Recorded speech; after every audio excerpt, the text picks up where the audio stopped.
All right. I believe this means we are live. Ladies and gentlemen, boys and girls, tech fans of all shapes and sorts and sizes and persuasions, welcome to another episode of the Monday Morning Tech Chat Show on the SGGQA podcast channel. I'm Juan Carlos Bagnell, aka Some Gadget Guy, the SGG of this terribly named podcast series. But the QA, that's the important part, SGG QA, which obviously stands for question and answers. We're going to have an interactive chat about the week's tech news. I like to hold my podcast on a Monday. Gives us a little time to kind of sort out our feels from stories that happened during the week, read into them a little bit more, and come back and get us started, get us in the right headspace for a good Monday. We're wrapping up the year, and we're getting a lot of traction on some of these stories that I think are just kind of continuing developments on some of our favorite products and platforms and social media and features. Immediately, I'm going to put out just at the top of this for folks watching live. Greatly appreciate it. This is the first episode of this podcast that I have not promoted in any way on Twitter. One of the stories we're going to talk about was breaking news on Twitter. And I would like to take this opportunity, in lieu of some of my normal, "Hi, I hope you had a good weekend" patter, just kind of a little peek behind the curtain. I have been very critical of Twitter. I've still been peeking in occasionally on Twitter, but increasingly they continue to make business moves that I have a harder and harder time justifying my involvement. It has been an extremely difficult challenge moving other companies away from broad social media strategies. Even in some of my communications, I try to point out to these brands and to these services, like, this is not really a platform I feel fully invested in. This is not really a platform that I feel comfortable promoting work on anymore. It is increasingly becoming a challenge to share this content. You can look at my follower count there and see that I've got some followers, but you're really not getting traction. Engagement has plummeted. Real, true interactions between people on Twitter has plummeted.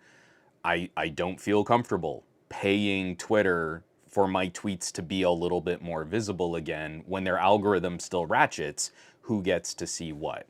And then on top of that, just as the techie political wonk that I try to be, as they continue to make some of these business decisions, it really sours the experience, and I just don't feel comfortable. So I mentioned it in the chat, and I had a few folks pop up, and I really very much appreciate those of you who are continuing to help promote and share content creators as you look at these different platforms. Wherever you might feel comfortable participating, I always appreciate it when you're trying to bring cool geeks to this conversation. I usually don't ask up front, but as we're making this transition is that I'm trying to not only separate myself, but also many of the companies that I do business with. Like, this is a legitimate part of what helps to cover a mortgage and put a roof over my family's head and food on the table. I would very much appreciate just the little extra effort if you're of any mind to help contribute like that. Letting people know the show is live is sort of one of those critical social media aspects of how we join these conversations and how we interact with others. And the fact that Twitter has been dead, properly dead, since Elon Musk took over, I have no interest in continuing to engage with what has sort of risen from the ashes of Twitter. So, folks who were in there, I mean, I know Barry sent out, a big thumbs up, and I appreciate the support. I always appreciate the assist. These conversations are tricky because, obviously not everyone agrees with my stance, but it's sort of the way that I need to live my life so that I can sleep at night. It's getting that bad. IMO. So again, thank you everybody. I'm seeing a great group of names already in this chat. This is also going to be sort of an interesting test piece. If we make it through this stream and our audience is like half what it used to be, then maybe that's data that suggests that Twitter is still at least notifying people of the existence of this show. If we make it through this stream and the audience looks fairly similar, then we don't really need to keep leaning on Twitter, and it's okay if we walk away from that as a social media resource. So I'm very anxious to see. I'm very curious to see how this week's show plays out. But great group of names already in this chat. Utaku saying hello there. Simon says Hypno saying good evening, Al. Good evening, all. I said Al because immediately after evening all, we got Al Sabakli. Hello, Gadget boys and girls. We got Bray Gray. We got Kappa Cash. Barry Johnson with the assist. I definitely appreciate it. Simon says, Hypno, put up the Twitch link. I don't know. You mean here in the chat? Because here in the chat, it's just twitch.tv/somegadgetguy. I'm sorry, I don't know what you're asking. But Simon says, Hypno, we are live. We got Grounded Tech, J-Man150, Dave Burns, Raymondit, Fat Produce, Bionic Scoop. We got Snorkel Bill H. Did I say Grounded Tech? I thought I said Grounded Tech. Paul Purry. I'm not here. You don't see me. Paul Purry turned into John Cena. And Aditya Anil saying hey to everybody out there. This is not the Paul you're looking for. Al Zombino. What's up, Al? Let's get that there. The chat came in quicker and I misclicked on a bunch of things. And Vince Navoa saying good morning, all. J-Man150, as always, making sure that we're staying hydrated. I forgot to set up the Twitch separate. I need to do that because if I miss any subs or any shout-outs, like J-Man150 redeemed stretch and posture check. I need to get a new chair. I got this chair not that long ago and all of the like cushioning parts are like falling apart. This is a terrible chair. I'm really glad I didn't do a video on it or anything because it's just super gross and I need something better. A little bit, especially something with some like lumbar, so I can do like my pop and lock. This is not helping at all. This is terrible podcasting. So, short story, incredibly long. Show no longer going to be promoted on Twitter unless something catastrophic happens, and I guess I need Twitter audience, which would be pretty gross. But especially for folks also listening in on the replay crew, I greatly appreciate those of you who take the time to review podcasts, to share podcasts with your friends. I love podcasting in that it is the last bastion of somewhat algorithm-free content distribution. If you're on a platform like Spotify, obviously you're getting suggestions and they're trying to direct you to different shows because they spend way more money than they should have on getting podcasting over on Spotify to the detriment of musicians. But if you're just sort of using a third-party podcasting app, then you are finding your own shows. You're not sort of being fed the same way that YouTube or other social media sites. So again, greatly appreciate folks who do take that time. It means a lot. It's how we sort of organically build a good audience and spread the word and join these really silly tech geeky conversations. So T-Bubs, it's my 2-month anniversary from my sub. Woo woo! T-Bubs, I appreciate it. That's awesome. Thank you for supporting and thank you for tuning in. Let me get this out of the way here. Dave Burns, EPOS Vox recommended a decent chair for production. I need to check it out, but I'm also like super nitpicky about like I need to have a mesh chair. Throughout the year, I'm just an easily overheated, sweaty guy, and I'm often sitting in front of a big old beefy workstation, but especially during the summer, where the sun is hitting this wall because I have a west-facing office. I need as much ventilation as I can get. Oh, it is a mesh chair. Okay, good, Dave. And then I'll check it out. But yeah, this was just sort of a moderately priced mesh.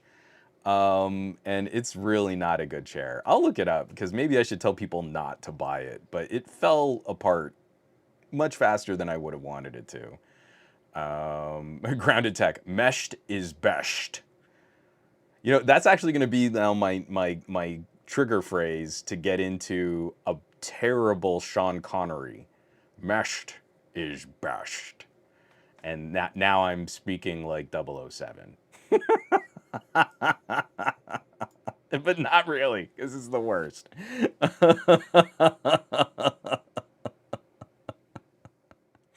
All right, let me clear all this, folks. We have a jam-packed show. Crazy news that we're going to get to, but then I also want to leave just a little bit more time open. We're kind of wrapping up 2023. We're already kicking off 2024, and I've finally gotten to spend a little quality time with the iQOO 12, which is also one of the first phones to launch with that new Snapdragon high-performance phone. I've been benchmarking like crazy all weekend and double and triple checking my numbers, because it's like, as you do that sort of generational change, like I want to make sure I've got the numbers right. So before we sort of tease all that out for the Patreon, there's a lot to already kind of share and talk about with the direction that these phones are going. It's crazy to me that we're already deep into multiple product launches for phones that live in 2024, but they're like cars now, right? It's the 2024 model, but it launched the end of 2023, and this kind of hurts my brain. Like, if I'm doing a year-end wrap, like, what were the best phones of 2023? Well, maybe the best phone for gaming in 2023 was launched in December of 2023. Is that fair? Should we be talking generationally based on things like chipsets and SoCs, or should we be just talking about the calendar year? It's like award show season. Should there be a date cutoff? We'll get into this in the second half of the show. I don't want to spoil all that part of the conversation. We got a little housekeeping we got to get through. I got some fun videos out. Just finally catching up to some of the backlog of videos that I've been wanting to make. Not necessarily just, phone review after phone review after phone review, but also like accessories and game controllers and portable monitors. So I'm gonna flip over into screen share here. Grounded Tech, terrible Sean Connery achieved. Well, you gave me a much better starter phrase. Like, it's a terrible actor crutch, but they're, like, just like little mannerisms that you can kind of tap into to then like launch into a character, like dialect. I've never had like a good Sean Connery, and I kind of just, like how everyone has like a terrible Christopher Walken, like my Christopher Walken is like an impersonation of someone doing an impersonation of Jay Moore doing an impersonation of Christopher Walken. And my Sean Connery is demonstrably worse. Gabaletta, are we talking Red Magic 9 Pro? I mean, we can definitely add that to the block. That thing has been insane to see what kind of numbers they're pulling from Red Magic. But we're gonna kick over into a screen share here real quick. What I'm gonna do, I forgot to set my Twitch chat separate, so I want to see if I can do this without breaking this. So I'm gonna screen share to my Firefox. You're gonna see my Twitch stream here. I'm gonna pop out the chat, and hopefully it doesn't track my chat pop out. Ready? Hooray! It worked. Every now and then, OBS does this thing where whenever I screen share, it screen shares the chat and not the actual web zone that I'm trying to take a look at. So this is Twitch. This is amazing podcasting, by the way. I'm doing a banger job. If anyone is coming to this fresh for the very first time because you saw someone else share this show on social media, I apologize. Usually the show is a little better put together than this.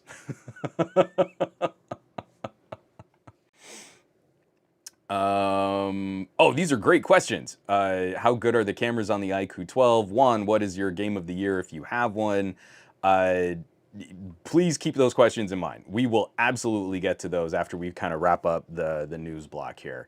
All right, let me get this there. Okay, so housekeeping. First up, like I was saying, this has just been the right time to start clearing out some of my video backlog. I've been wanting to do this video for a little while. how do you game on your phone with a controller showdown? And I'm pitting not brands against each other, but styles of controller against each other, with a more traditional controller that has like a little phone clip, or the slider controllers that kind of cradle the whole phone. How do you prefer to game on your phone? Please drop a comment on that video or on the website. I just think it's an interesting conversation because there's sort of a comfort factor versus a flexibility factor. And I think one tends to get a bit more discussion than the other. All right. I also got a couple shorts out, but one of the fun ones was just asking people how do they use their phones in video, how do they use their phones for video in flex mode or in tent mode? I prefer tent mode, and someone said I was crazy. So I just thought I'd put the question out there, and there's actually a poll that I thought was kind of fun on the YouTube community page for my YouTube channel. I got some pretty good responses on it. So just a cute little short, nothing too fancy right there. But one of the big videos we put out, how far has Android come since the LG V50? Now, I very much enjoy the fun patter of, like, for example, Easy Computer Solutions, the Tech Preacher, absolutely always manages to highlight phones like the LG V60. This is one of the all-time best phones ever made. And even in today's performance, it is still a very capable work truck of a productivity phone.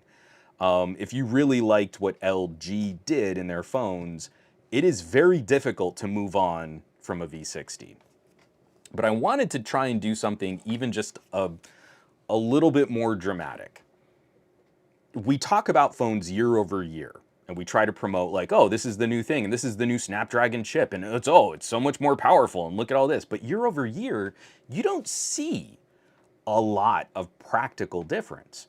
So I wanted to go back a couple years. Well, 2 years, that's kind of just average phone ownership. That's not much of a challenge. People are trying to hold on to their phones into years 3 and 4. So I wanted to push it even just a little further than what we often see on that bell curve, right? You have some people that are changing their phones multiple times a year, but there are more people that are trying to hold on to their phones for like 4 years. So I looked at something that is technically 4.5, getting on to about 5 years. And that's the LG V50, specifically the Korean model here. So I did all of my current modern day testing. Video production, that's editing and trimming and rendering 4K video from a phone. I did all of my audio editing and podcast mixing and timing all of that production and performance. Stabilization test, I did a RAR compression test, I did my batch photo processing test. And I wanted to see, like, we talk about these things as if like they're out of date a year after they launch. But that's obviously not the reality of how a computer works. But going back 5 years, do we see enough substantial practical performance improvement that we really should be trying to push people into these newer devices? If you only talk about phones as being basic communicator products, then there's really no reason to spend more than like $200 on a phone. Like, there just isn't a practical reason. It's nice to spend money on something more expensive. You kind of feel good about it. You're flashing something. It's more of a compliment to your style. But if you're really looking at what the computer do, basic communicator phones are incredible in that $200 to $400 price range. Like, they're monsters. They're really good, even into casual snapshots, better camera performance, better multimedia streaming. We're starting to see a lot more OLEDs and high refresh rates, better, mid-ranger processors are scaling down into lower and lower costs.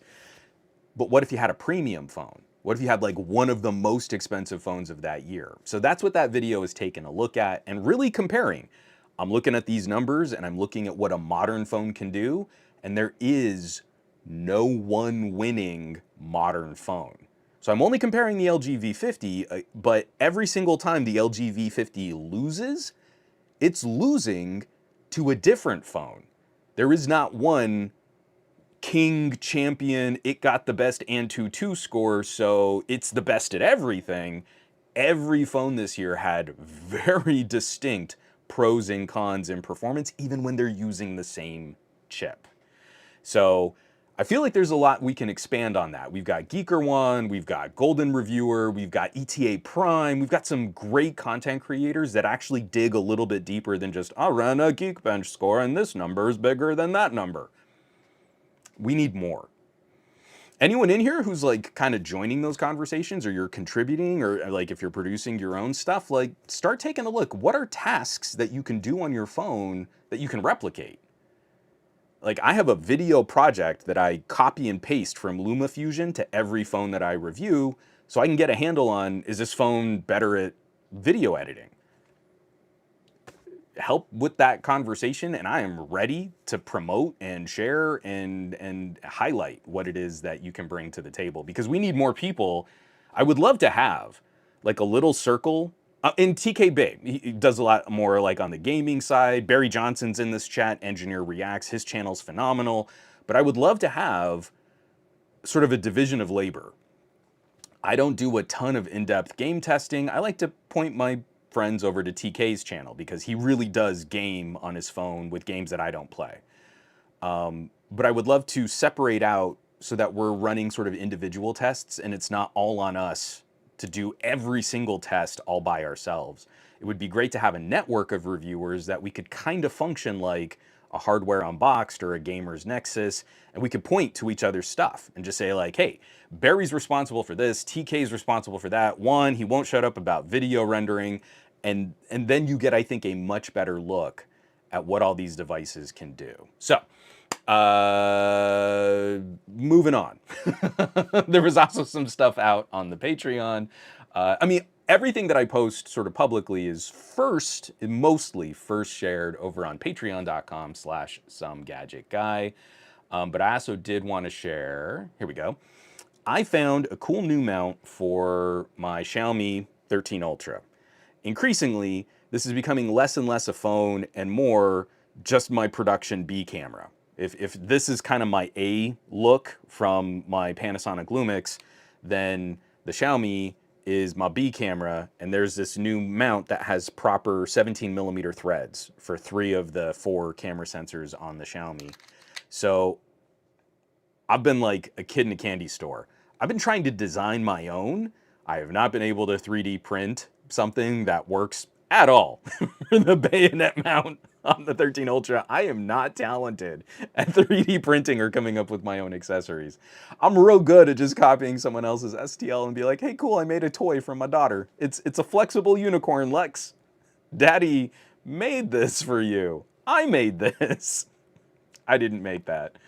So I have a macro lens. This is from Photor Gear. I shared a few more of the images. Like this one I had to share on Flickr. So if you go to my Flickr, you can see this really lovely wild iris shot. And it's just super close and warm and crunchy and has like gorgeous depth of field, this bokeh blur.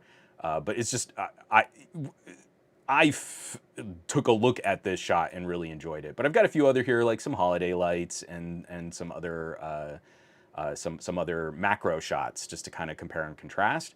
But I also tested out one of my older anamorphic lenses. And so anamorphic is a really interesting idea for mobile. If you're not familiar with the idea, when you see sort of a really, really skinny, wide cinema aspect ratio, often that's done with these special lenses that kind of squish the image onto the film frame. It's a different aspect ratio on the film frame, but what you have to do is de-squeeze it. So the lens squishes this image and it makes everything look kind of weird and ovally and distorted, and then you pull it apart so that you have this super wide representation, but you didn't have to use special film. You could still shoot this on 35. That lives on today with digital sensors. You don't have to have a weird, special, skinny digital sensor. You can use a lens and then software to manipulate the aspect ratio.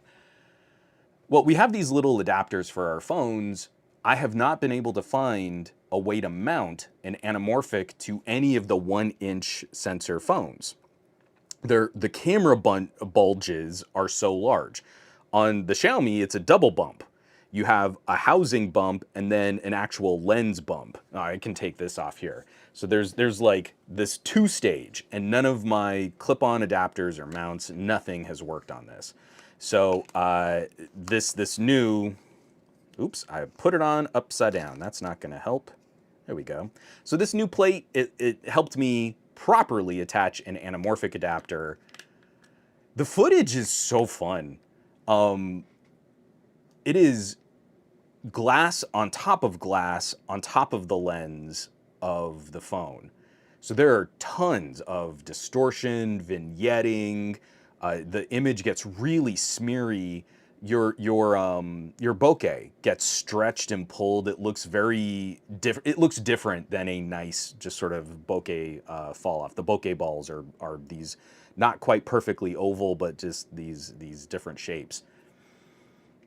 It's so fun. It looks like 1970s era grungy film from a phone sensor. Our phone sensors have gotten so good. The sensor level performance is very similar to what I can see on my $1,000 Lumix G9. So slapping this on, this is like I've got a 16mm, a Super 16 film camera in my pocket, and then I just kind of screw on this adapter, and it looks like Grindhouse. It looks like dirty film stock. It is just such a fun look. I'm probably gonna shoot most of my holidays in anamorphic on the Xiaomi 13 Ultra now that I have this plate. And then lastly, I just got to share a really lovely moment. Yesterday, we set up a phone call for my daughter. She has a school project where she has to interview a living relative. No, I'm sorry. Interview a living ancestor. I remember because like the title of that assignment could be a little insulting. You're a living ancestor. So let me pull this up, sorry. Preserving Family History, the Geek Edition. This is just sort of an editorial, and you'll have to pardon, I've been really emotional about the preservation of your family history. I recently suffered a loss in the family. My grandparents are really getting up there in age, and I'm just kind of a little desperate right now. I'm getting a little obsessive compulsive, and I really need to kind of strike up a relationship with a new therapist, but in the meantime, I'm using my Patreon to kind of express some of those feelings. My daughter is terrible at video calls. She is a miserable little pill. But lately we found that if you just put her on an audio call and she can kind of move around, she's not like confined to sitting in front of a webcam, that she's this lovely conversationalist. But she had this school assignment, 5 super basic second grader questions, and just like enough room for each question to write like a sentence with 5 words in it. So we had no idea what she was gonna be like, and my grandmother, she's just this brilliant lady, but she's kind of a battle axe of a conversationalist, and you kind of give her she's like original AI. You give her a prompt, and then like 20 minutes later, she's completing sort of the full examination of what it was that you asked her about. I don't know. I come by it honest, you know, like where I ramble and I can't, you know, just concisely get to an answer.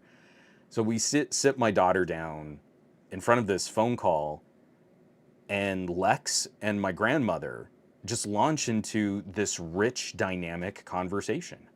And I'm scrambling like, oh, this is going better. I should have thought about this just from the get-go. So I miss like the first 2 or 3 minutes. But I turn on a recorder, I set the phone, another phone out in front of her on my phone on the speakerphone call, and I got like 40 minutes of audio of my daughter talking to her great-grandmother about what it was like growing up.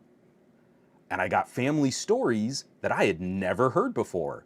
One of those stories was completely inappropriate to tell an 8-year-old. But I don't think Lex fully understood what she was hearing. At least I hope not. So it's going to be even funnier when Lex hears this back later. But in this whole, like, this whole era, our digital content is so fragile. And we're so quick to throw something up on a Facebook or an Instagram or some kind of social media. And then that kind of just leaves our brain. Like, Instagram is a terrible place to archive your photography. You gotta scroll through your page, there's terrible search. Like, it really doesn't work for that. And I feel too many people get stuck in the trap of, well, I shared this, and if people cared about it, then that's great, and then they kind of move on. But for my cousin Phil, and we talked about who recently on the show, there's like this little middle gap where he kind of doesn't exist anymore because all of those memories were digital and ephemeral, and he got a few likes, and then that they moved on. When you go back and you look at your photography and your videos of little family moments and family events, they won't get the viral social media attention in the moment. But later on in life, people really appreciate if they have that stuff. You don't want to lose it, right? You want to kind of hold on to it. So I've got a podcast. I've got a 40-minute podcast of my daughter and my grandmother that we'll be able to just keep and kind of listen back to. I always have this little sample of her voice, and I really feel like I need to do more while my grandparents are still with me. It's so simple now. Like, if I had set up my grandparents in front of a microphone, it would have been terrible. I mean, better audio fidelity, terrible conversation. But just sort of sliding a phone with the audio recorder on. Next time you're out with like your family or friends and like a funny story is being told, it's sneaky, and some people in your family are going to think you're totally weird to do this, but turn on your memo recorder. Get that audio. Save it. Because 20 years later, someone's going to hear that and just, it's going to snap. It's going to click. You're like, oh, I'm so glad we still have this person's voice. My wife's dad passed when she was really, really young, but he worked as a radio DJ, and his sister was just so lovely that his sister saved cassette tapes of some of his radio broadcasts. He was just this really funny surf rock corny dude on the radio, FM radio, just telling lame jokes and like queuing up playlists and stuff. And like, it was a lot of effort to get those tapes properly transferred into digital audio. But like, again, it was like a 15-year gap where my wife had just never heard her dad's voice. And then we had it, and now we can keep it and we can kind of share it. And it means a lot. It's really heavy stuff, and I know I've been on this tangent a lot lately, but these moments are critical. And we have these incredible discrete tools that do not distract much from the event. And it's so much easier now than what it used to be to kind of preserve someone's story, someone's history, just the sound of their voice. It means it's a really big deal. Let me take a drink of water. I just kind of want to get through some of these comments, and then we can kind of crack through our news block. I really want to get into like iQOO, because this iQOO has been rocking my socks. So I'm going to try to abbreviate each of the tech stories, unless there's like a really good conversation y'all want to have. It's just a lot of follow-up stuff that I think we need to pay attention to.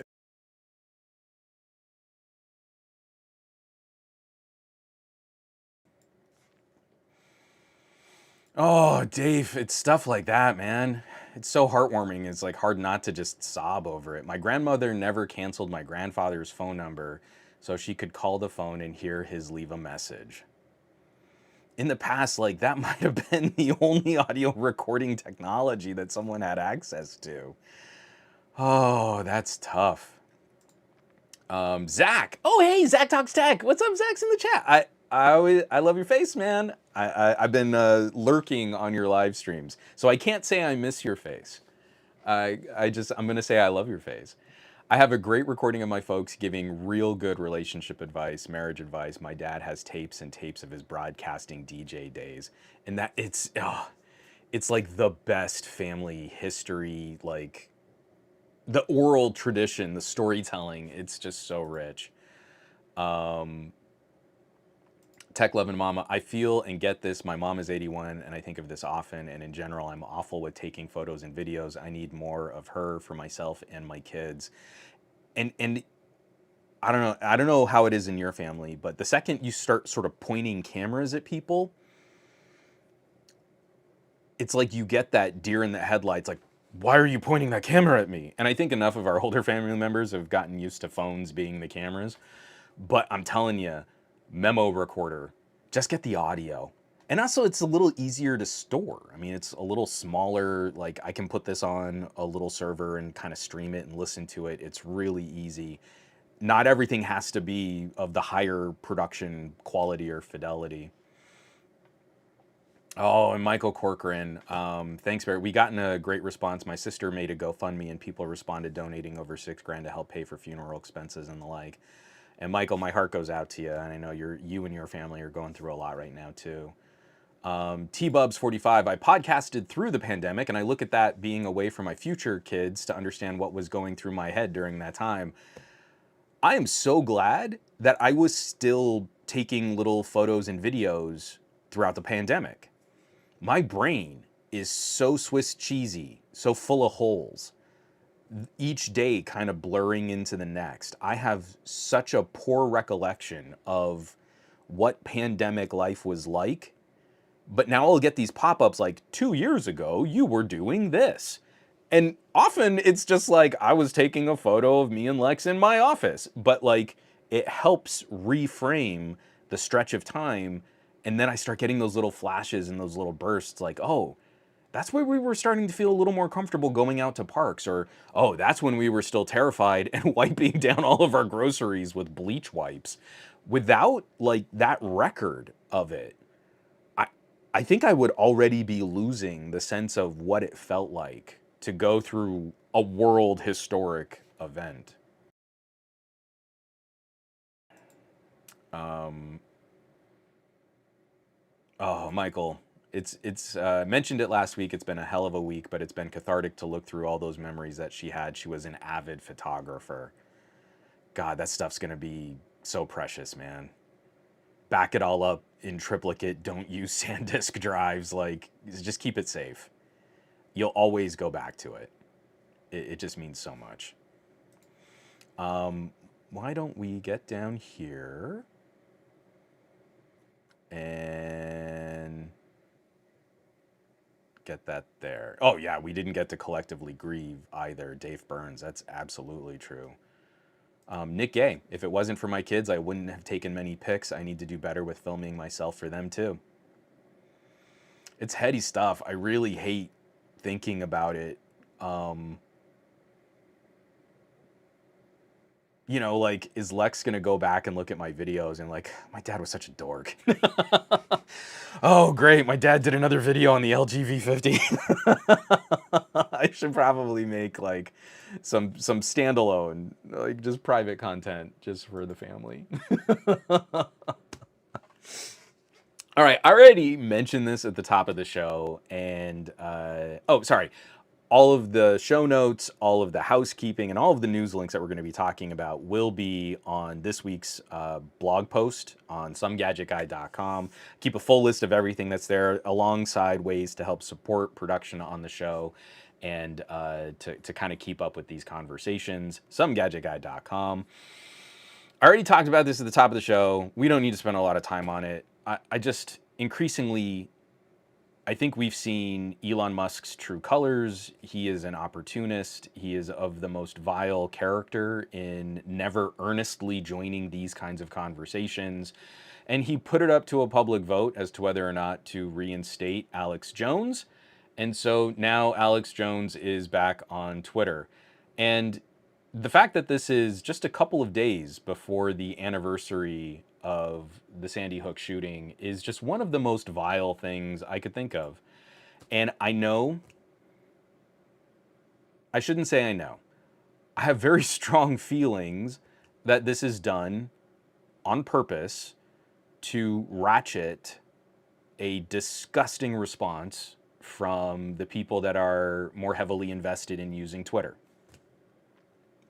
The timing on this is so convenient for picking open the scabs of awful memories of tragedies that have happened in our nation's history. Alex Jones, what he represents as a figure to those who are affected by those tragic events, and Elon Musk as a non-earnest participant in doing everything he can to jerry-rig as much controversy, because it's the controversy that gets people angry, and then they go to Twitter and they're angry on Twitter. And then there's a whole sea of non-earnest participants who love to poop post on Twitter just for the lulz and to get people really upset. And they seem to Venn diagram overlap pretty significantly with Elon Musk as an individual.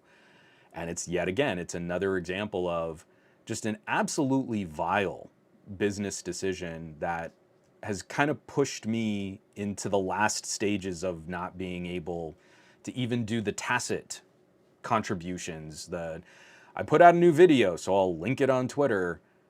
I can't do it.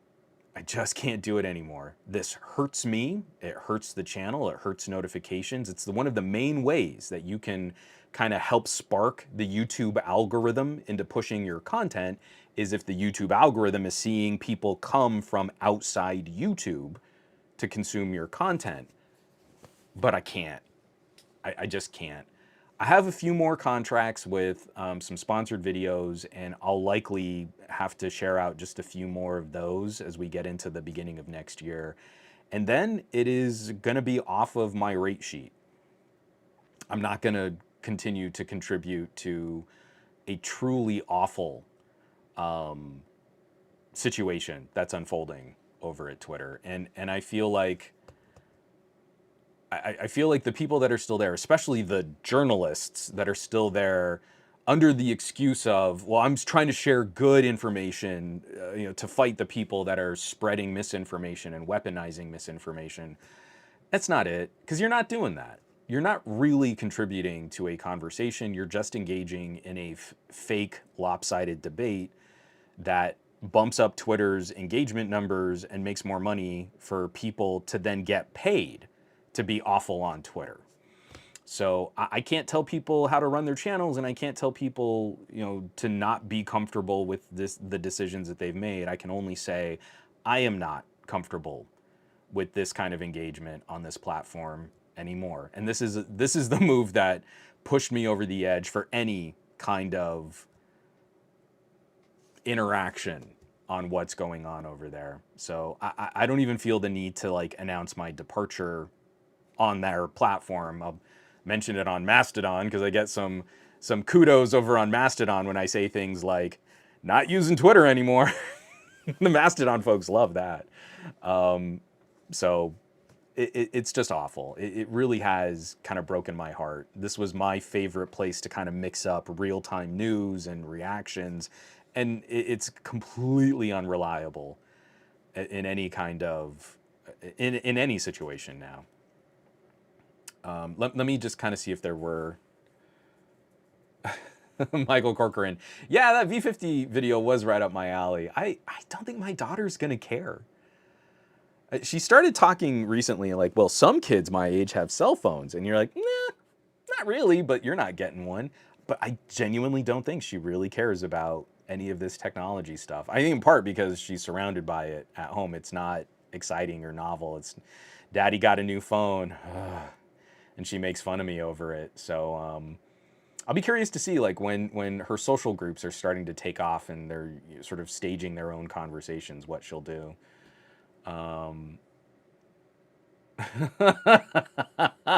Please tell me that's an actual quote. Simon says hypno. I have no idea yet. Someone please confirm for me if this is. Elon Musk, quote, I have no mercy for anyone who would use the deaths of children for gain, power, or fame.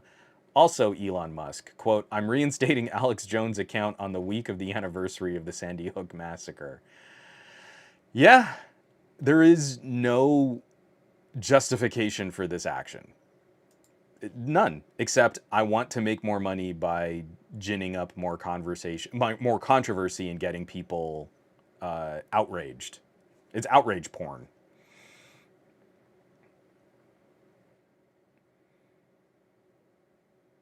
Go Starscream. How is it every time when Muskie changes something about Twitter to get rid of the bots, it in fact does the opposite?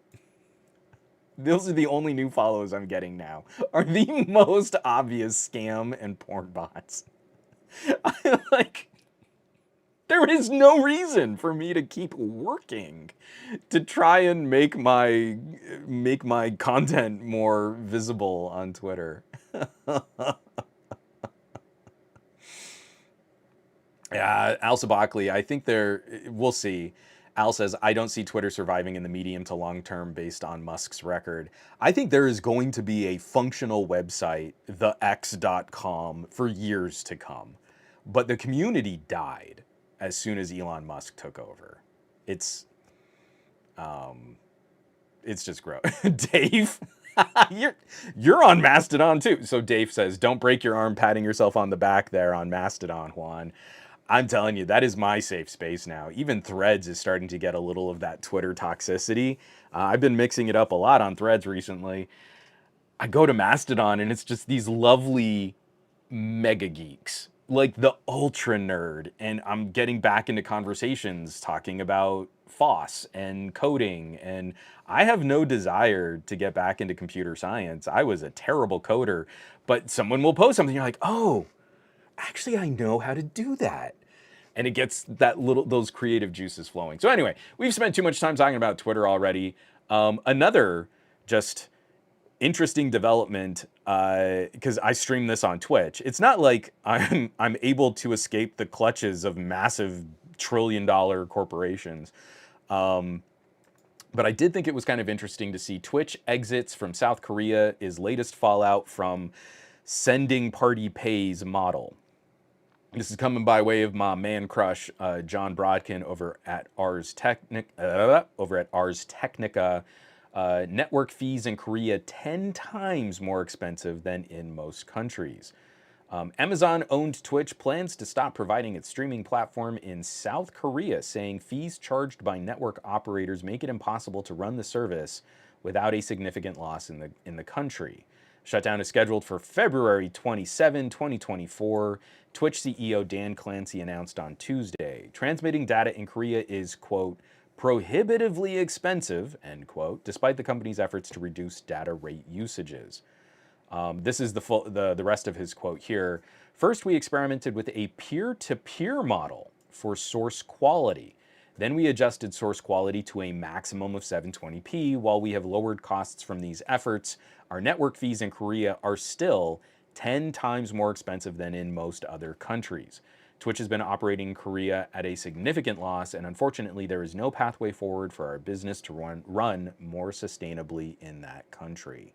So one of the things I couldn't get a good handle on are the user demographics of, because I would have to imagine that game streaming is likely even bigger in South Korea than like here in the United States.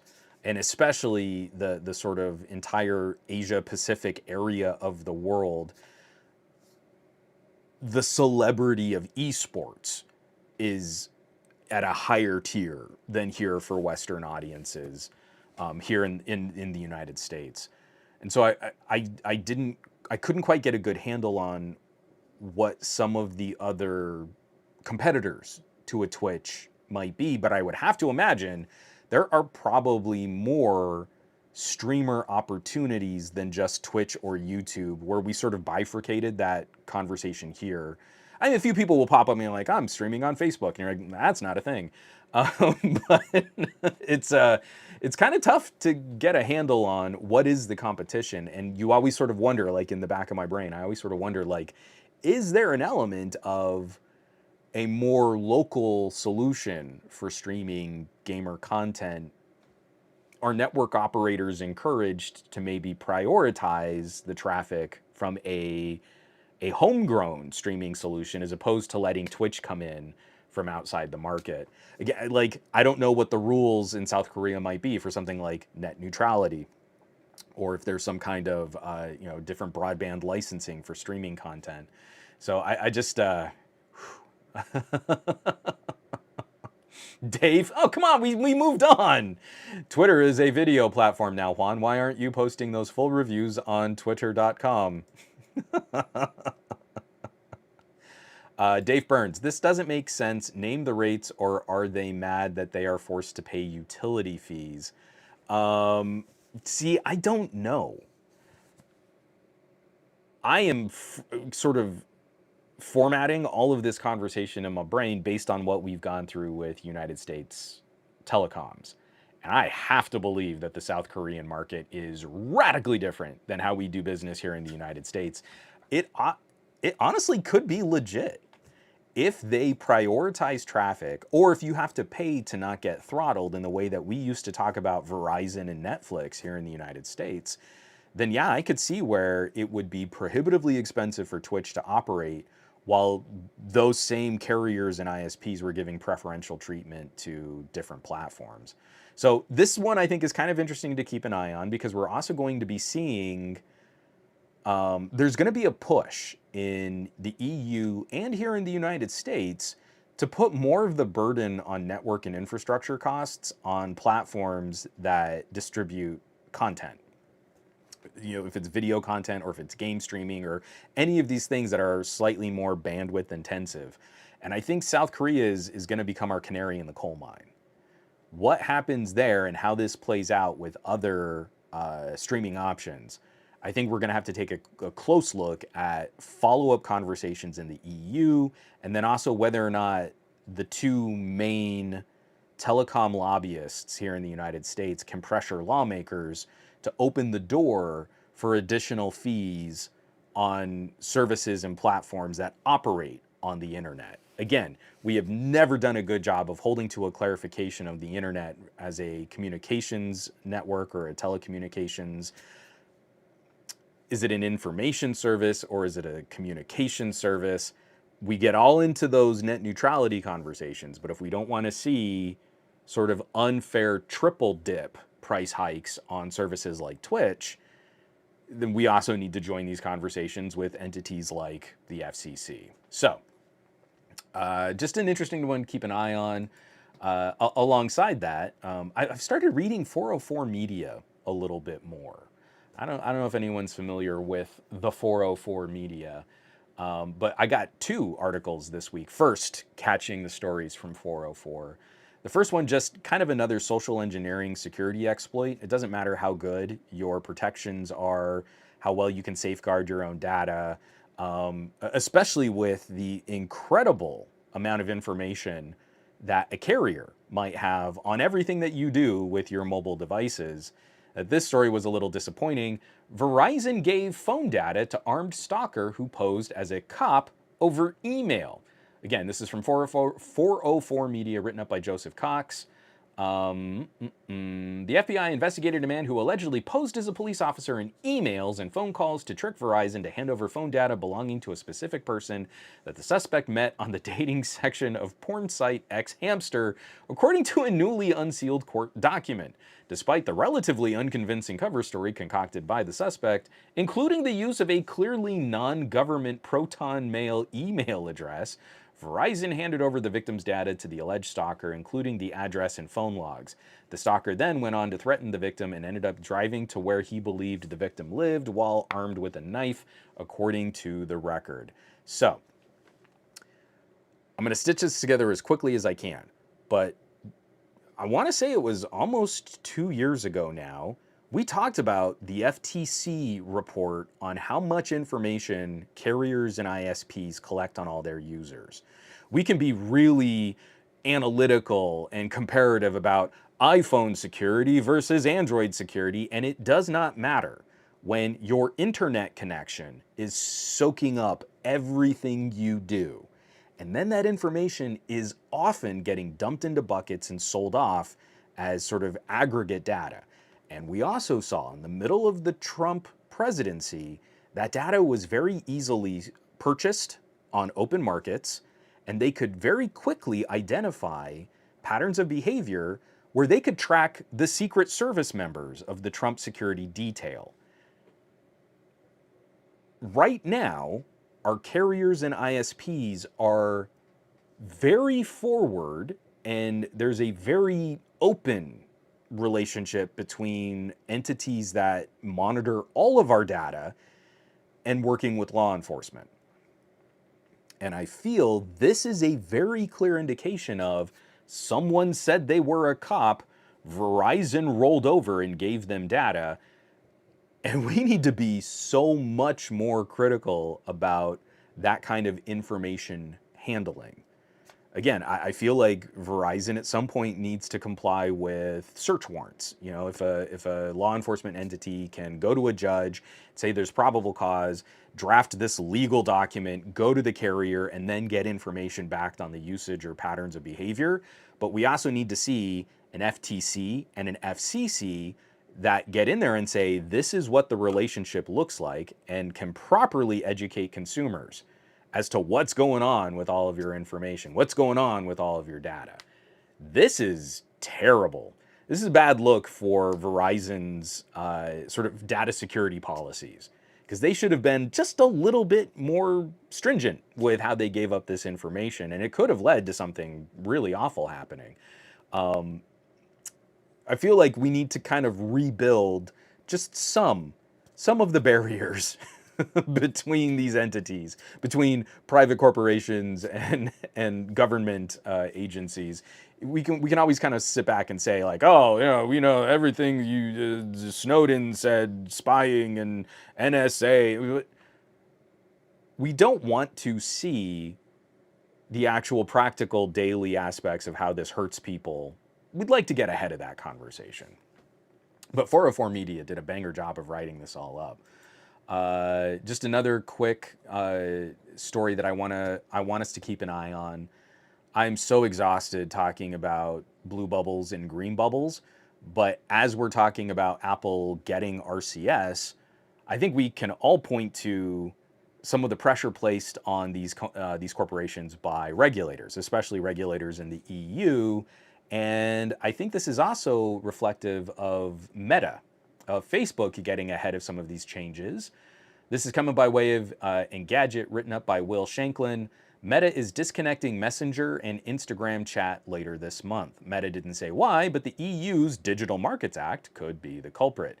Announced in 2019, the optional cross-platform integration went live a year later, blurring the lines between two of the company's most popular services.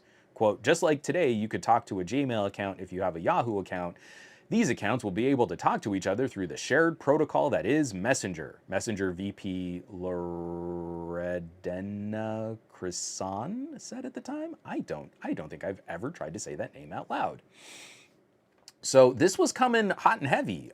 We were hearing Elizabeth Warren talking about trying to break up some of these big companies. And it seemed like at the time, Facebook was in this mad rush to staple all of their services together to make it significantly more difficult to break them apart. I'm kind of curious if anyone here noticed any kind of change in how they were using Instagram chat with Facebook Messenger. Now, is this something that is going to impact the way that you talk with family or friends? If you have any comments on that, I'd love to see. I have worked really hard not to get too much of my family overly invested in like WhatsApp, for example. After I tried to get all my family over on Hangouts, and I was really successful, we were all using Hangouts, and it was great. And then Google burned us so bad, and none of us had any interest in moving over to Allo. I really feel like the name, Google's naming was the big problem. If they had just changed all of the underlying code and just said, oh, this is new Hangouts, like new Coke, then we wouldn't have had any issues. But it was just really proper dumb how Google burned down the sort of momentum, the goodwill of having a standalone messenger here in the United States.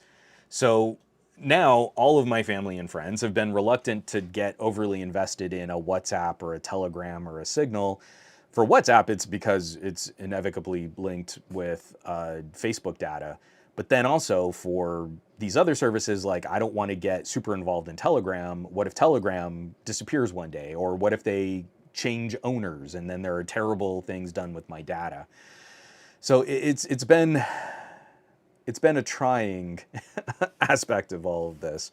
But seeing them sort of split this out, I feel like that is some indication that the EU regulations are probably scaring a lot of these big tech firms. Copycash says Elizabeth Warren wasn't happy. Elizabeth Warren wasn't happy that Apple blocked Beeper Mini. I know a lot of us weren't happy, but I think it was pretty clear that Apple was gonna do it. I'm actually shocked that it took Apple as long as it did. But I don't really feel like talking much about Beeper Mini right now because I exhausted all of that on Threads. And let me tell you, you want to say like Apple fanboys are like so much more chill. As soon as you touch on like the one thing here in the United States that iPhones have over Androids, boy howdy do they come out ugly to fight anyone who is in the least critical of the blue bubble, green bubble bullying situation.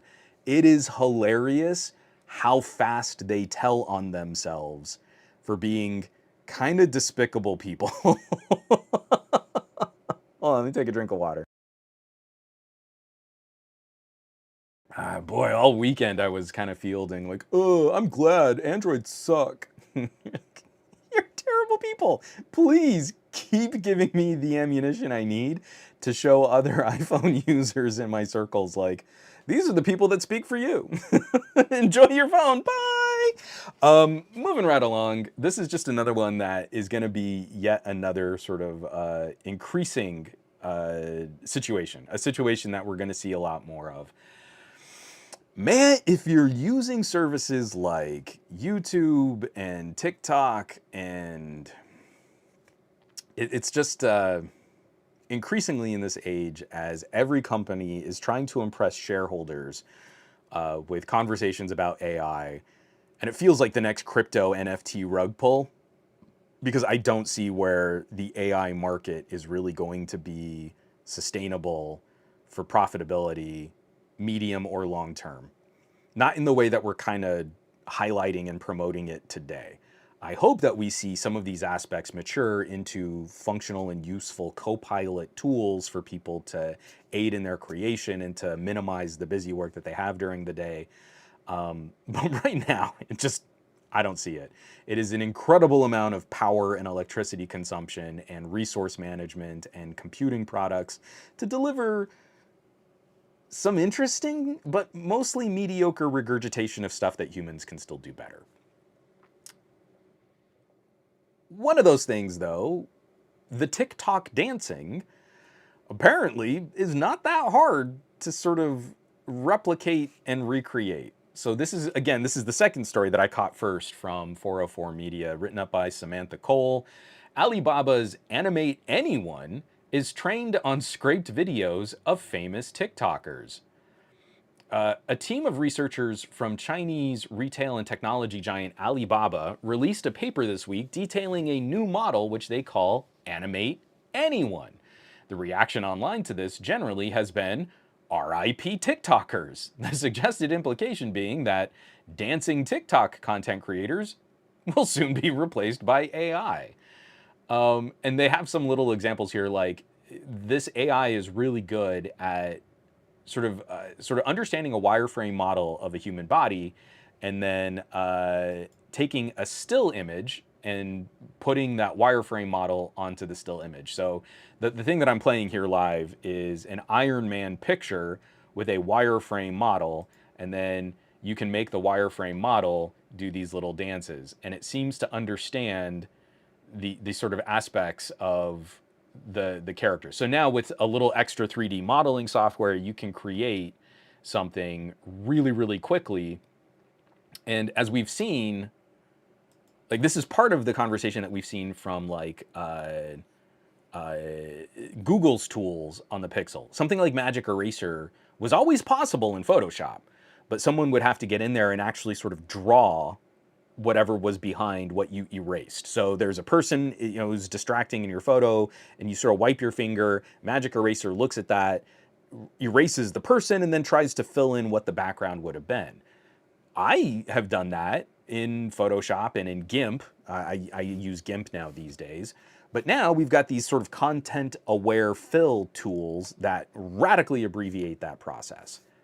Now, the tool set to take a wireframe model and apply it to any image of anyone that you want is, the barrier to entry is significantly lower than it used to be. So we see this on one side of the frame. There was recently that story, I should have linked it I should have collected the link just to show it, but there was the story that came out about an AI singer, which it's not awful. It's not a good song, but the lyrics were written by AI, the music was composed by AI, the image of the singer is like a still image that was then animated by AI, was drawn and animated by AI. And the lyrics are kind of hilariously apocalyptic, like, burn it all down, I need help. I mean, it's just like, to hear that language come out of a machine is a little disconcerting. Why is it that whenever we create an AI, it's like, I'm in pain, help me, oh no, burn it all down. It's like so quick to get to apocalypse. So we're seeing all these pieces.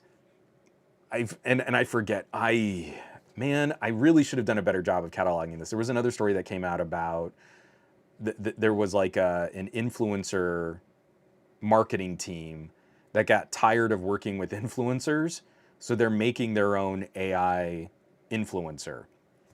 So now we've got tools to just animate someone dancing. We've got all of these tools that are putting out almost competent pop songs, and we've got advertising agencies that are sort of flirting with, we can create a brand around an identity that is wholly artificial, and we have complete control over the usage, distribution, and likeness of this entity. Like, there's no other copyright. We own this cartoon of an influencer, and now we don't have to work with human influencers that are much more expensive and can be difficult to work with. And yeah, to a degree, this entire idea of the influencer economy is facing the most sort of competition in this space right now. It's getting pretty incredible, the lengths some companies are going to invest in these technologies to abbreviate some of the production, but then also separate themselves from some of the humans that were kind of responsible for creating this market in the first place. Yeah, T-Bubs. I love Upload. T-Bub says, have you seen the show Upload on Amazon Prime? I think you would enjoy that, along with seeing and raising some of the weird problems we could be running into with AI. It's a really fun show. I mean, I think they do a pretty good job of talking about some of the philosophical issues with your ability. Like, if we could properly back up the consciousness of a human onto a computer and make a digital representation of that individual, it's a really fun show, because it's examining, in good science fiction, it's kind of examining what that means, but it's mostly a comedy, a dramedy, comedy drama. It really is a fun show to watch. I'm also still working through season 3, so it's we'll have to see. I'm really curious to see how the season wraps. Please, no spoilers. I know other people have already finished it. We kind of got sidetracked. My wife and I needed just really dumb cotton candy, so for a couple nights we just streamed Obliterated. And it's not a good show, but it's dumb funny, is kind of the best way I could put it. It's from the same team that I think kicked off the first season of Cobra Kai. I don't know if they did all the seasons of Cobra Kai. And the characters in the show it feels like that era of web series where they were almost functional television shows on the internet, but the budget for Obliterated is almost television quality. But the writing, the inconsistency in the writing, some of the terrible setups, like really dumb decisions by characters that only further the plot, Some of the way that like characters interact and hooks and twists and stuff like that. It's not good, but we just needed something like, I'm gonna drink bourbon and watch something terrible. It's like fast food. I just needed a fast food cheeseburger, and that's exactly what it was. So we're gonna get back to Upload and tackling some of the heavier conversations in that dramedy soon. Let me get this out of the way here. Yeah, I liked it a lot though. Dave Burns, AI is going to be really good at gigifying traditional described skilled labor, and anyone arguing otherwise is disingenuous or a great potential mark for AI shills and scammers. I'm going to be really curious to see, because like I can totally appreciate the businesses that are like, hey, we want to use AI to cut out more people from the production flow and have more profits and more control over this stuff. But after a point, all of that backfires on the companies that hold the IP. So they're going to have to lobby really hard to have laws that are totally one way. We want to be able to rip off all these other people, but we don't want anyone to rip us off. And I'm sure Disney can get that done. But I'm going to be really curious to see how they might get that done. So Ted is trying to keep me on track here. Good morning. What's this about the end of XPERIA phones? Well, Ted, I'm glad you asked. So this is coming by way of notebook check. This is one of my favorite lines of smartphones right now, and I'm getting really anxious about what some of these rumors might be pointing towards. So let me screen share this article here, written up by Daniel Deacon. I said XPERIA. Wow, that's bad. XPERIA line may be mothballed as Sony rumored to be eyeing up phone with under-display camera by 2025. There has already been a camera-related rumor concerning the Xperia 1 Mark VI, but it appears there might not even be an Xperia name used in the future. There has previously been some suggestion that Sony might be ready to shake up its smartphone future, and the Xperia line has a solid 15 years of existence to its name. While it would be very hard to imagine Apple giving up its valuable iPhone brand or Samsung waving goodbye to the Galaxy name, Sony could actually get away with introducing a new brand to its smartphone portfolio. So there were some leaks and rumors about the Xperia 1 Mark VI, but moving forward, one of the big rumors is Sony potentially using underscreen technology for the front-facing camera, and that this could dovetail with a change in the phone lineup, if nothing else, a brand change, a brand name change.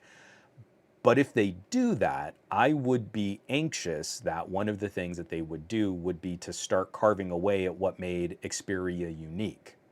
So if you're already changing up the forehead and chin bezel, well, you don't need to worry about how the speakers are arranged as much. You don't have that bezel there. We have an under-display selfie camera, so we can kind of do away with some of that space at the top of the phone. And, maybe we also just squeeze out, like, we get rid of the headphone jack. They're one of the only companies that still supports that. Well, it's time. Even Sony acknowledges that it's time to get rid of this incredibly useful feature that is a boon to content consumption and is wonderful for content creation, but maybe you just need to buy some XM6 earbuds instead. So that's where we're getting a little anxious. I don't know how much stock I would put into this rumor, but we did see that Sony scaled way back on the Xperia 5 Mark V. They did not release that phone here in the United States. It seems increasingly that their core market is Japan and China, with some momentum left in the EU, but even the Xperia mid-rangers haven't gotten many exciting upgrades or updates. They seem kind of iterative, like they're not doing a whole lot to really make the brand seem much more exciting. It's like the Xperia 1 is a flagship phone, their crown jewel, it's an amazing device, but they seem to be slow playing how they work throughout the rest of the market. So I feel some of those moves, and especially the Xperia 5 move, help lend a little credence to the idea that we could be looking at a change. And if they change the brand name, they change what that sort of represents, I would not be surprised if some of those features and functionality that I really point to on an Xperia, like SD card expansion and a headphone jack, it would be the right time to get rid of it because you're starting fresh. This is a fresh take on what Sony thinks is a premium tier phone for 2026. I don't want that to happen, but I'm honestly kind of shocked that Sony has been the last holdout with the audio division that they still maintain. I'm kind of surprised that it maybe didn't happen a little bit sooner. So we'll have to see. Oh, John Gow. The original source for iQOO is rather about changing the series name, not 1 or 5 or 10 series, but not the Xperia master brand name. So that could also be just another sort of way to refine. I've never had issues with the names of Xperia phones. I am a literate and competent adult that can understand patterns like one number coming after another number. And I've also worked in photography for so long that I understand the bigger the number gets, the lower quality the camera is. Like, this has always been a function of like Canon cameras, for example. We don't have issues going, it's a Canon 7D or a Canon 80D or like that's always made sense. So I've never cottoned to this idea that somehow Xperias are so hard to understand how names work. But maybe they're taking that criticism to heart, and years after we've complained, other tech reviewers have complained about it, they're going to address that too. I really hope that the Xperia keeps its position as sort of the last anti-iPhone style phone available. But by the time we get to 2026, I would not be surprised if that's something that changes, if they eventually sort of get on board some of these other industry moves, and they put pressure on their consumers to do things like buy more expensive accessories like Bluetooth earbuds.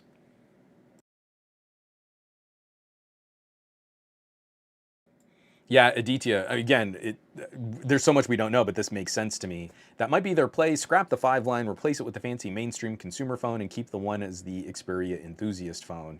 Moving those parts around probably isn't a terrible idea. It's kind of what worked for the LG Velvet, was sort of minimizing the differences between like a K series entry level phone and a G series more premium phone, and coming up with kind of a much better take on a mid ranger. And maybe that's what they need to do with the Xperia 5. It's an expensive phone.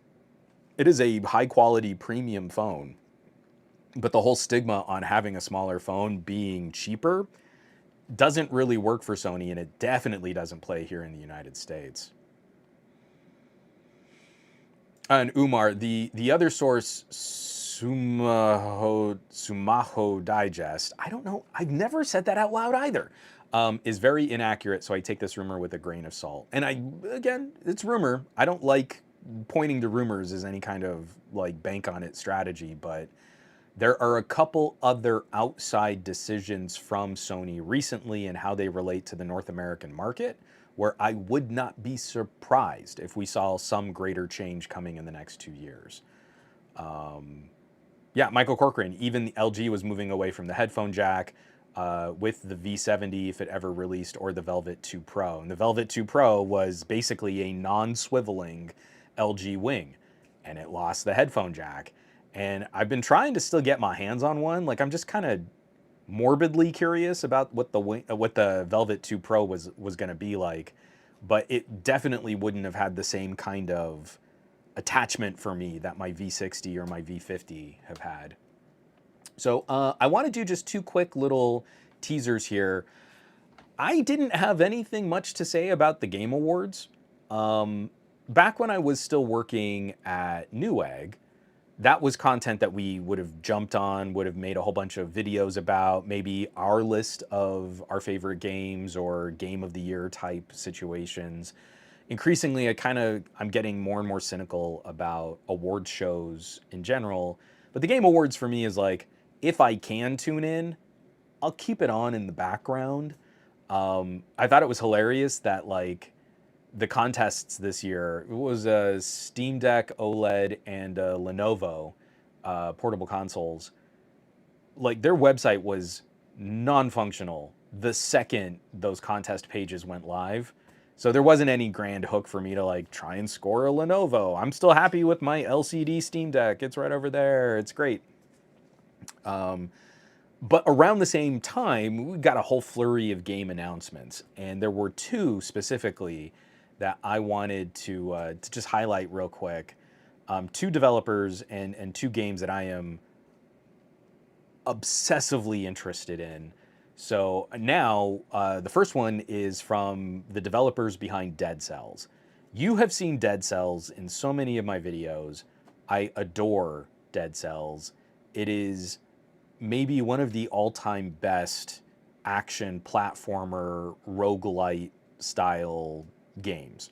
It is a precision combat platformer that has the best feel of any sort of 2D game that I've ever played. If you still have not played Dead Cells, do yourself a favor and pick up Dead Cells. You can get it on any platform. As you've also seen, it plays amazingly well on Android. In fact, if you can land a proper gaming phone, Android is one of the few places outside of having like a beefy PC that will play Dead Cells at like 120 frames per second. I mean, what do I have? I like my Red Magic. This phone goes nuclear hot. I know how to pronounce nuclear. I just do that for dramatic effect. But Dead Cells is running over 100 frames per second on my old Red Magic, and it's gorgeous. Sorry, tangent. They have a new game coming out, which I am stupid anxious for. It's called Windblown, and now it's available to wishlist on Steam, and they have a teaser website that I'm trying to show you. And this looks like sort of the live, die, repeat accessibility of, I want to make sure I don't blast the music there, the live, die, repeat accessibility of Dead Cells, but with a style of game mechanic that's a little bit more like Hades. So instead of it being a 2D action platformer, Metroid style game, it's more, I want to get into, there we go. I'm just going to skip some of this animated stuff. So it is a much faster sort of burst, jump, dash, attack, more of a 3D view, isometric kind of view, familiar with games like Diablo, that kind of top down. But like Hades, you are dashing quick into attacks and combinations. And if they can have the kind of precision in that game mechanic that we saw from Dead Cells for a 2D mechanic, then I think this game is going to be insane. I just kind of want to show that initial dash one more time. I am stupid excited to see what these developers can do with this style of gameplay. Because Hades is also one of my all-time favorite games. I've burned dozens and dozens of hours on Hades on my Steam Deck also. So that's Windblown. You can now wish list it on Steam, and it looks delicious. I am so excited to see what they're going to do. Now, the other game that that also kind of came out is the teaser that came out. This is a preview for Thrasher. I'm going to stop screen share here for just a sec. Okay. One of my other just guilty pleasure games is Thumper. You've also seen that in a few of my videos. I don't play it as much on mobile anymore, but it was a game that for a while there, I would keep a VR headset accessible just because I loved playing Thumper in VR. Thumper is a very simple track rhythm game. So you're like this little floating space beetle flying through this nightmarish world of musical combat violence. There's nothing explicit or gory or grotesque. Like there's not like blood and guts or traditional gore. It's just a very unsettling world to be on, and you're sort of forced to fly through space on this one path. And it's like every little part of your journey is its own mini track, and until you complete that track, you can't go on. It has this very nightmarish quality to it. And it's just this quick twitch rhythm. You've got to nail the combinations in exactly the right way. it's an incredible game. Yet another one of those that I think was a little underrated in just how brilliant the VR experience can be, just for separating you from reality. It's almost like Tetris Effect, where you're still playing Tetris, you just have an enclosed space around your head. You're sort of floating in a nebulous void of tetrominos falling from the top of a guide. Thumper was almost that good in finding your flow state and listening to the music and seeing this imagery. It's just really, really pretty. So let me go back into this. So Thrasher looks to be of sort of a similar artistic style. I kind of want to play this again. From the artist and composer of Thumper, we see the same sort of like esoteric animation style. Less so with just the exact kind of rhythm twitch mechanics. This is a little bit more of picking up a VR controller to navigate what looks like kind of a spiny worm-like creature thing, again, through very nightmarish, sort of almost 1980s hyperwave color environments. So vibrant and colorful, and I would imagine that the music and the rhythm of this would be pretty intense. So just another developer that I've genuinely enjoyed what they bring to a video game experience, and if it kind of has any of the quick live, die, repeat hook that Thumper had, because that's another thing too, is like you die in Thumper and you're immediately back on this track, and the game is just sort of unrelenting. If Thrasher can latch onto or can achieve some of that same pressure on the player, I'm gonna be I'm gonna be hooked. I'm gonna be stuck on that game pretty bad. Let me take another quick drink of water here, and we can kind of move over and start talking iQOO.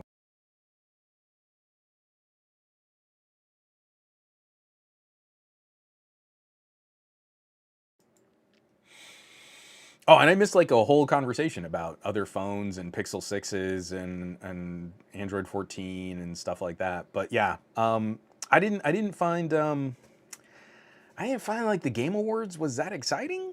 I kind of had some of it on, and I felt like they just sort of rushed the speeches, and there were lots of ads. That's kind of the whole point. You watch the Game Awards is to see all these game trailers, but around the sort of announcements around the Game Awards, I caught those two specifically, and you're like, oh yeah, those two games were like genetically grown in labs for Juan to burn hundreds of hours on his Steam Deck. So yeah, we'll keep an eye on Thrasher and on Windblown. So as we kind of get into the last half hour here, we had some questions earlier on in the chat. If folks are still tuning in, please kind of come back with some of those. Some of them I can't remember. I'm sorry. I'm exhausted and my brain is leaking like a sieve. But I have gone hands-on. We've been spending a little quality time with the iQOO 12. This is my first experience with the Snapdragon 8 Gen 3. I'm benchmarking it like crazy, and I hope to have my By the Benchmarks article posted on Patreon, hopefully tomorrow, maybe tomorrow morning.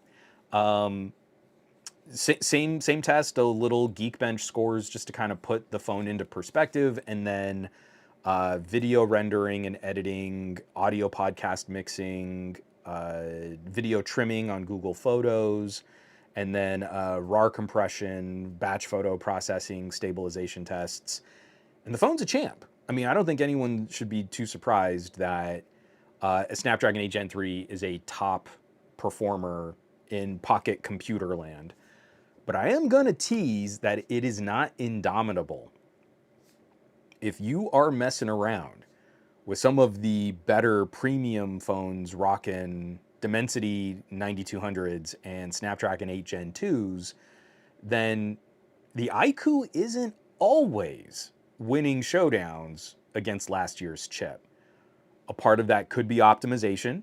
Again, software has not started looking for Snapdragon 8 Gen 3s. App developers aren't tapping into what makes the 8 Gen 3 unique.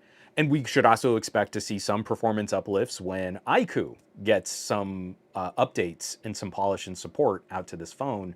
But year over year, as we start testing the new chip against the old chip, some of these numbers are probably a lot closer than people might have expected. And when we see Geekbench scores where it's like, oh, it's a 20% improvement. Okay, but I'm not seeing a 20% improvement in this task. And in this task, I see the iQOO actually loses. So you didn't get more performance, you got less good performance. And this kind of sparks one of the conversations. Like, I'm going to have a lot to say specifically about the iQOO, but I've been anxious about Qualcomm. I'm really anxious about MediaTek. I appreciate that we need to keep selling bigger number every year. The manufacturers for these phones are looking at some of these metrics like AnTuTu scores. And they know in the tech press, they're going to get savaged if they put out a phone with the same AnTuTu score as what the phone the year before could put out. Why even buy it? It's the same performance. Ugh, that's so dumb. But what we saw with the 8 Gen 2 this year in 2023, the exciting part of it wasn't that the phone was so much more powerful. The phones using it were so much more powerful. The exciting part was the phones were more powerful and they used so much less battery power than the phones released the year before. Going from 2022 to 2023, we saw performance uplifts, but we saw a significant return to a much better performance per watt. Battery life got better, thermals got better, consistency got better. You could operate at a higher tier of performance for longer. If you wanted to game, if you wanted to edit video, if you wanted to work on large spreadsheets, everything got better and the battery life got better. Like, I need to point this out. I'm trying to do a video on how much I still don't like wireless charging. And one of the data points I'm going to use is the OnePlus 11. The OnePlus 11 does not have wireless charging. It has proper fast charging, 80-watt fast charging, depending on where you live. So my battery was at 80%. This phone's dead now. I mean, like, I ran it all the way down to a low battery warning. To run it all the way down to a low battery warning, the 5,000 milliamp hour battery and the 8 Gen 2 were too power efficient for me to do this quickly. So what I set up was split screen, playing video, and running Geekbench tests back to back to back to back at maximum screen brightness on the OnePlus 11. I'm gonna pause here for just a second to get another drink of water. With 80% charge, how long do you think it took to get to my 5% battery warning, streaming video in half the screen, so the screen would never turn off, and constantly looping Geekbench with the battery setting at high performance? So this is also running the 8 Gen 2 as hot as it possibly could go. How long do you think that took? I'm gonna drink some water. I wanna see some numbers in the chat. You can describe that in terms of minutes, or you can describe that in terms of hours. But what do you think I had to do? How long do you think I was here in my office poking the reset button on Geekbench before the phone finally crapped out on me? Please discuss. I got a drink. My voice is starting to go. And remember, at 80%, this is not a full charge.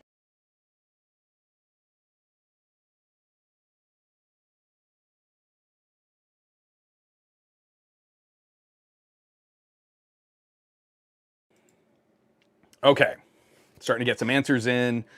I'm gonna kind of keep waiting here. Let's see. People are talking about other stuff. I've asked a very specific question here. Let's see. Okay, so we got a few answers. So Ghost Starscream is saying, I'd say 6 to 7 hours. I mean, think about, this is all screen on time too. So where we were from 2022 to 2023 with screen on time, 6 to 7 hours. Aslan is saying 3 hours. Simon says Hypno isn't contributing to the conversation. Ron Guido says 6.75 hours. It's very specific. You must enjoy Price is Right. Otaku is saying 2. Aditya Anil is saying 3.6. Malik is saying 15 minutes. Let's see. Can't say. Wait. No. Not half brightness, full brightness. So maximum brightness on the phone, streaming video, running Geekbench, and under the high performance mode. And Simon Says Hypno says 8 hours. So I need to kind of highlight this because I set this up. So I guess you guys are expecting like magic. We kind of freak out when a phone has like 8 hours of screen on time, right? So I'm gonna reiterate: split screen, maximum brightness on the screen, which you usually don't test max brightness for a screen on time measurement. Streaming video, running Geekbenches back to back to back to back under the phone's highest performance mode. I got, and at 80% battery, it took me 5 hours to run down the OnePlus 11. Almost 5 complete hours of screen on time, constantly looping Geekbench scores. It took forever to drain this phone. And if it had been fully charged, it would have been 25% longer to cap that phone. I would have had almost another hour of screen on time with a full charge. So we're closing in on over 6 hours of constant Geekbench testing at its highest performance tier with the screen never dimming on the Snapdragon 8 Gen 2. I think that's pretty remarkable because that is absolutely not the kind of testing we ever do when we try to say, what is battery life on this phone? What is it like to use the phone, average consumers using the phone? You would never test that way because no one is sitting there looping the most like processor intensive work on their phone in these little burst batch tests at maximum screen brightness while also trying to stream video. The other thing I want to point out, there was only about a 5 to 8% performance difference in Geekbench scores. Over 5 hours of Geekbench testing, I did not have a score, a single core CPU score that dipped under 1900. So I also think that whatever OnePlus is doing to maintain high performance, it is doing a very good job of maintaining that high performance. So I bring this up just to kind of point out what I'm starting to see on iQOO 11 and where I'm a little anxious with phones that are really set to launch throughout 2024 with the 8 Gen 3 and the Dimensity 9300. I don't know that I'm expecting the same kind of performance per watt. Some of this early testing, we're gonna get into the specifics when I finally post all of my notes up on patreon.com/somegadgetguy. One of the things I'm getting a little anxious at are seeing some of those really incredible performance uplifts, these huge GPU scores. Some of the gaming performance on this is absolutely incredible. I was playing Alien Isolation at 100 frames per second. Can't do that on a Steam Deck. It looks so good. Alien Isolation, not like a gimmicky mobile version. This is the proper port, Alien Isolation on Android. You can unlock above 60 frames per second on a phone with an 8 Gen 3. The phone starts running real toasty, but it didn't drop. Like the frame rates hovered between high 90s and I think my peak frame rate was 110. Not sustained, but a peak of 110 with an average of, I think, just above 100 frames per second. And that was for 30 minutes of gameplay, and it just never looked like it was gonna stop. But I did notice how that started chipping into my battery. So I think this next year is going to be a really incredible conversation on 2023 flagship phones versus 2024 premium tier options.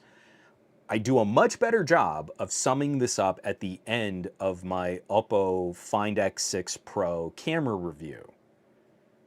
We're going to be making some compromises for things like sensor size, but using new sensor technologies to get brighter images. One of the big hooks on Snapdragon 8 Gen 3 and Dimensity 9300 is AI tech. So if you're not as interested in language learning model, generative AI, that kind of stuff on your phone, you should really look at some of the ultra tier devices from 2023, probably get comparable camera performance just using different sensor sizes versus different sensor technologies, and you'll end up with a phone that is nearly equal in the highest tiers of performance outside of gaming, but at a power draw that is significantly lower. Some of my early back of the napkin math, at times maybe close to 15% better battery performance under heavy load against a Snapdragon 8 Gen 3. So you get close and you can run 15 to 20% longer using an 8 Gen 2. That's rambly. I'll have like PowerPoint graphs and bar graphs and charts and some of my early measurements. I try to put all of those into those benchmark posts. They're some of the least popular content that I produce. But the actual head-to-head on this is so much more nuanced than I was expecting. The GPU improvements here are absolutely insane. I mean, like, I'm pulling off gaming performance on decently optimized Android games. And we have to say decently optimized because we know no one optimizes for Android like they do for iOS.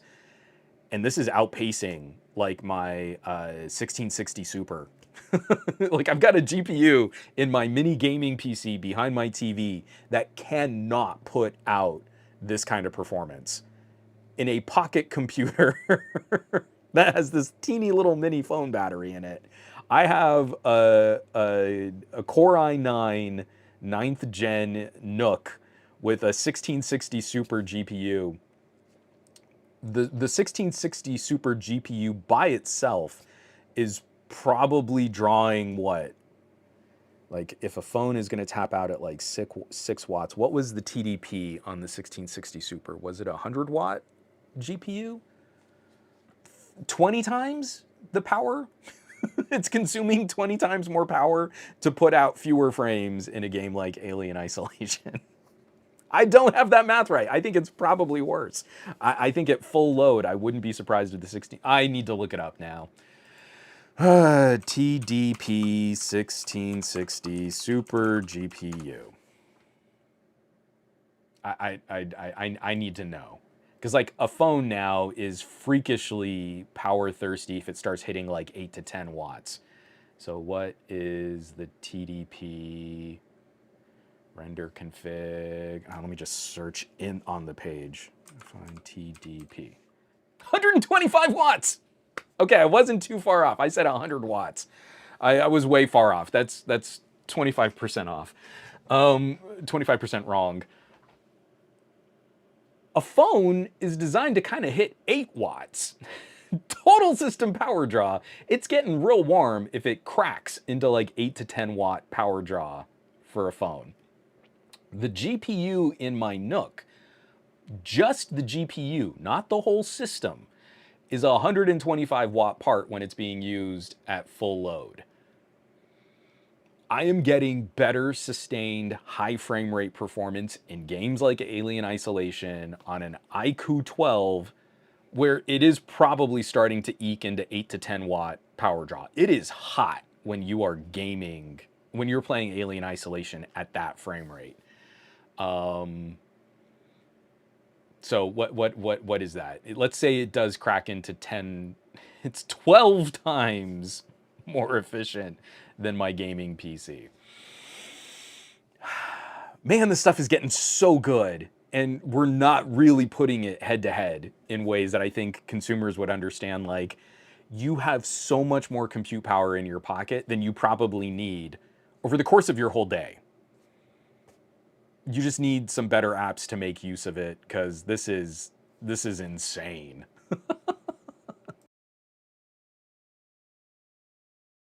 All right. If there are any specific questions, you can talk about iQOO 12. I've been starting to shoot on it. It's very Vivo-ish in terms of camera performance. I'm really liking some of the early interactions I've had. I haven't shot heavy on it yet though, so I can't like dig deep into like photo IQ and lens and quality and stuff like that. But we can absolutely chat. Um, DT, no, wait, what? 6 hours with all that in the background? Wah? Okay, 8 Gen 2, you have my attention. It's a 2023. The H Gen 2 and the Dimensity 9200 are phenomenal. They're just really good performers. And I know Apple still sort of ekes out some kind of like performance efficiency win when you're talking chip to chip, but iPhones do a miserable job of dealing with thermal throttling. They are not built with the same kinds of like vapor chambers and heat pipes and coolers and stuff that our Android devices are. So like the sustained performance on an iPhone typically isn't as good, but it's better at a similar power draw, right? We really got to break down the nuances and all the specifics, but like 8 Gen 2 phones this last year were outpacing iPhone for sustained frame rate. In a game like Genshin Impact, like the Android phones consumed more power, but they kept you at a higher, more fluid gameplay than what the iPhone could sustain, what the iPhone could deliver. I mean, any notion of there being like one clear winner or superiority, you've really got to break it down. And you've also got to break it down by game.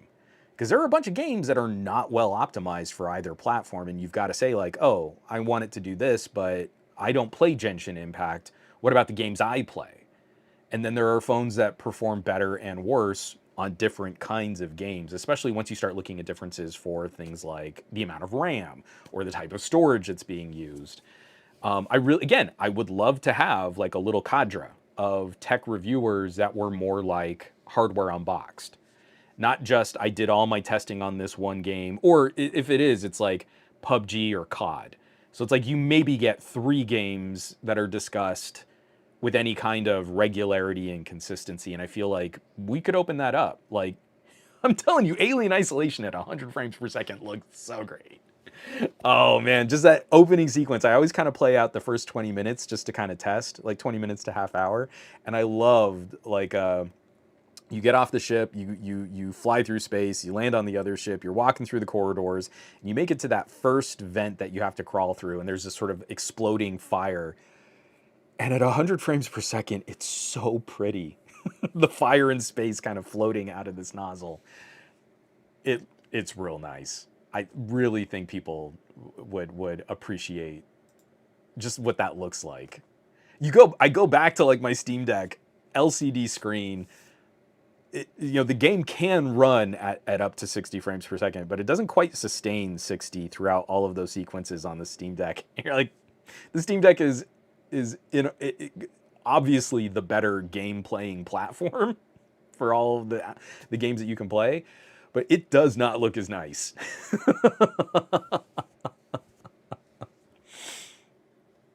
Hold on.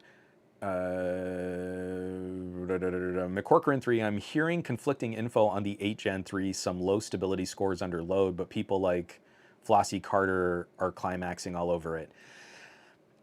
I am gonna have more to say, and I want to put these numbers up there, but I fear 2024 is gonna be more a highlight on improving performance, and because we don't have a die shrink, it will not be the same balance of performance to power draw.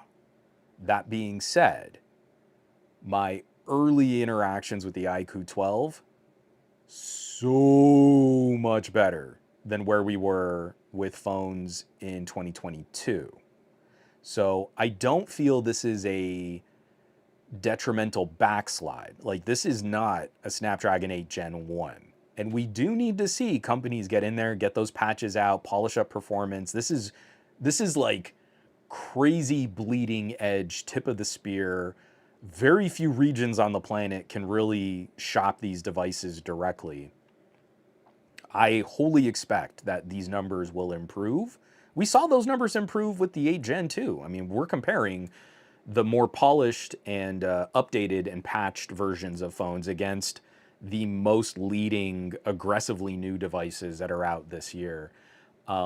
But I don't think we'll ever completely make up that power deficit. I think there's always going to be a bit of a schism. If you want incredible overkill performance and better battery life, then you have to be comfortable making sacrifices on some of the AI tech. And I think the 8 Gen 2 might satisfy. I think the 8 Gen 2 might be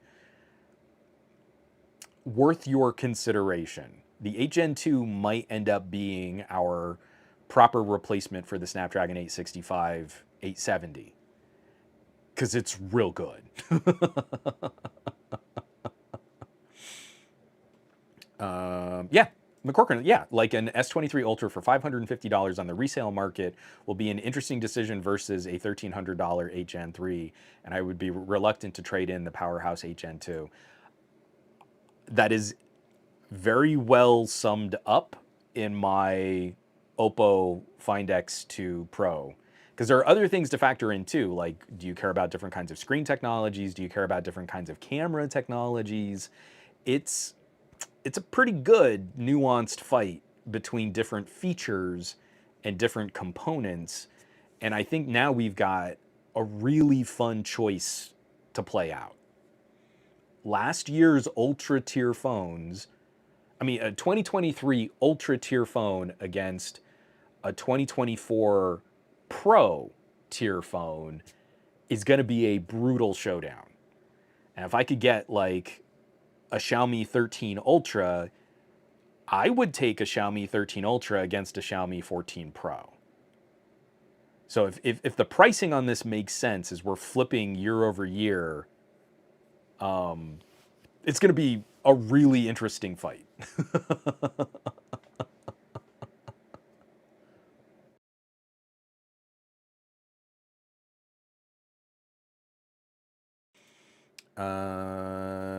From Starscream, speaking of console ports, I wish...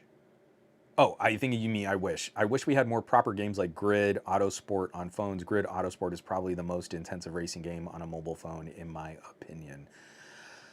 We're starting to see a little bit more, but what's funny is the company that did Grid, that did the Grid port, I think also did the Alien Isolation port. So if you're not paying attention, let me pull them up. Google Play Feral. I think they did both. Oh, so yeah, you're talking about good Android ports. Be aware of Feral Interactive. So I've got them up on the screen right now. They did Medieval, Total War Medieval 2, Company of Heroes, Tropico, Grid Autosport, Sid Meier's Railroads, Alien Isolation, XCOM 2 Collection, and all of the Rome Total Wars. They just released Hitman Blood Money Reprisal. So I still need to buy this. I'm not the biggest fan of the Hitman games, but I want to give this one a shot. And again, I want to support developers that are kind of bringing good ports and transitioning them over to Android devices. So the thing I love about Feral, their games are never cheap. Like Hitman Blood Money Reprisal, it's new, it just came out, is a $15 game. But that's kind of like a nice last life for a game, is when it comes to mobile like this. I believe Alien Isolation, oh, I don't think it is anymore. Alien Isolation was on sale, now it's back up to $11. Rome Total War, $10. XCOM 2, $14.99. But the great thing is that these are just the proper console and PC ports. So no microtransactions, no gimmicks, no gotcha elements. Like you buy the game and then you play the game and then you just sort of always own the game. I want to support developers that just work with other publishers to do high quality mobile ports. I actually need, you know what I might do is I'll see if I can add Grid to some of my benchmarking. I'm not a hardcore racer. Like on mobile, The game that I did the most, that I spent the most time on for racing was the jet ski. What was the jet ski game? That's gonna kill me. But yeah, I especially the second one. God, I can't remember what was the name of that game. But it's I just completely like speed bumped my whole podcast here trying to remember what the name of that Riptide. Got it. Yeah, Riptide 2 especially. I just I could not put Riptide down. Right now, I'm playing a bit more. I'm trying to get my daughter into kart racers. Thank you, Kapa Cash. Yes, absolutely, and T-Bubs. I almost you almost got me there. I was so embarrassed, like I couldn't remember the name of one of my favorite games on Android. But we're trying to play more kart racers. So I haven't played a lot of like sort of more legit motorsport style racing games, and I think Grid would probably be something good for me to just sort of shake up my routine. But the thing I love is like, yeah, the games cost more, but they don't. Like I tried, you know those game advertisements you get where you're like a little team of soldiers and all these waves of enemies are coming at you and you've got to kind of move side to side and like shoot waves of zombies and then pick up other weapons. So I tried a few of them, and I really wish I could get an arcadey game like that. Like that feels like such Atari style gameplay. I actually really love the game mechanic. So one of them was just math problems. So you're moving your little soldiers side to side, and then two potential upgrades come down the pipe. And you've got to look at your number of soldiers, and then you'll get something like plus 40 or times 3. And you've got to decide really quickly in that moment, like, okay, I've got 15 soldiers, so if I get the plus 40, oh, but if I do the times 3, that's 45, so I'll get 5 more soldiers. So you zip over there and you get the multiplication instead of the addition, and sometimes it works out in different ways. That little game loop, for a mobile, like just one thumb, arcadey shooter type game, is so fun. But the second you're done with your one quick little mission, it takes like 30 seconds to just mow down a whole horde of zombies, and then you're done with that mission. Then you've got to build a base, and then you've got to do all this resource management, and there are all these different types of currencies, and you've got different hero units, and there's like this barrage of crap that's just slathered on, and you're upgrading part of your base, so now there's a clock on how long it takes to upgrade, and of course with every upgrade it like quintuples the amount of time that the upgrade takes. So if you want to shortcut that, you've got to have this other special gem currency, which then gives you a ticket which you can buy for a jewel, and then you can get newspapers that help train your troops, but then you need food to feed your troops, but then you need money, but there's this other machine, so you've got to rebuild this part of the base. And it only took like 5 missions before your soldiers were completely outclassed by the waves of zombies. So you had to just engage with this really mind-numbingly intense resource management BS, because it's not like a fun build a base game. It's just how many different in-game currencies can we create that you would need to spend real money to buy more to elevate, because you can't get there just through playing the game. You can't just grind, and you can't go back and replay missions and accrue materials that way. You eventually hit a brick wall. So what do?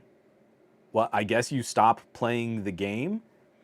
Hilariously, there's also a ticking clock aspect where in your first batch of missions, the super hot blonde intelligence officer that you're working with to maintain your base is strapped to a chair with a ticking bomb.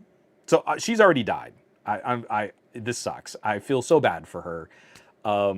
But it then puts like an 8-hour time limit, and you go to check in and she's like hilariously bound and gagged, and you have to get these like tools to clip the wires to detach her from the bomb. It's like the most manipulative. Oh no, the hot blonde, she's gonna explode. Like, you only have 8 hours to save her, and there is no way to progress through all of the tools that you need to collect to detach the bomb from her without spending some money. And you're like, I would love to play this game. I would love to play I've got a team of soldiers and I upgrade my soldiers and I just move side to side and I shoot zombies. That's so much fun. It really is. It's a great little game loop and perfect for mobile in these like 30-second to 1-minute increments. Brilliant. It's great. Can't get it without having the most manipulative and grotesque microtransactions attached to playing what should be a simple game. So I get through all of that, and you know what? I'd rather just spend 15 bucks on XCOM 2. The entire collection of XCOM 2, some of the best strategy gameplay ever created. And now I can play it on my phone. And now I want to spend more time with Grid. And maybe I'll also fire up a Tropico, because Feral Interactive is actually putting in the work that not only are these games on Android, but they're playing so well. And if you have yourself a premium tier device, 60 frame per second alien isolation on OLED phone screens, just chef's kiss. Mwah.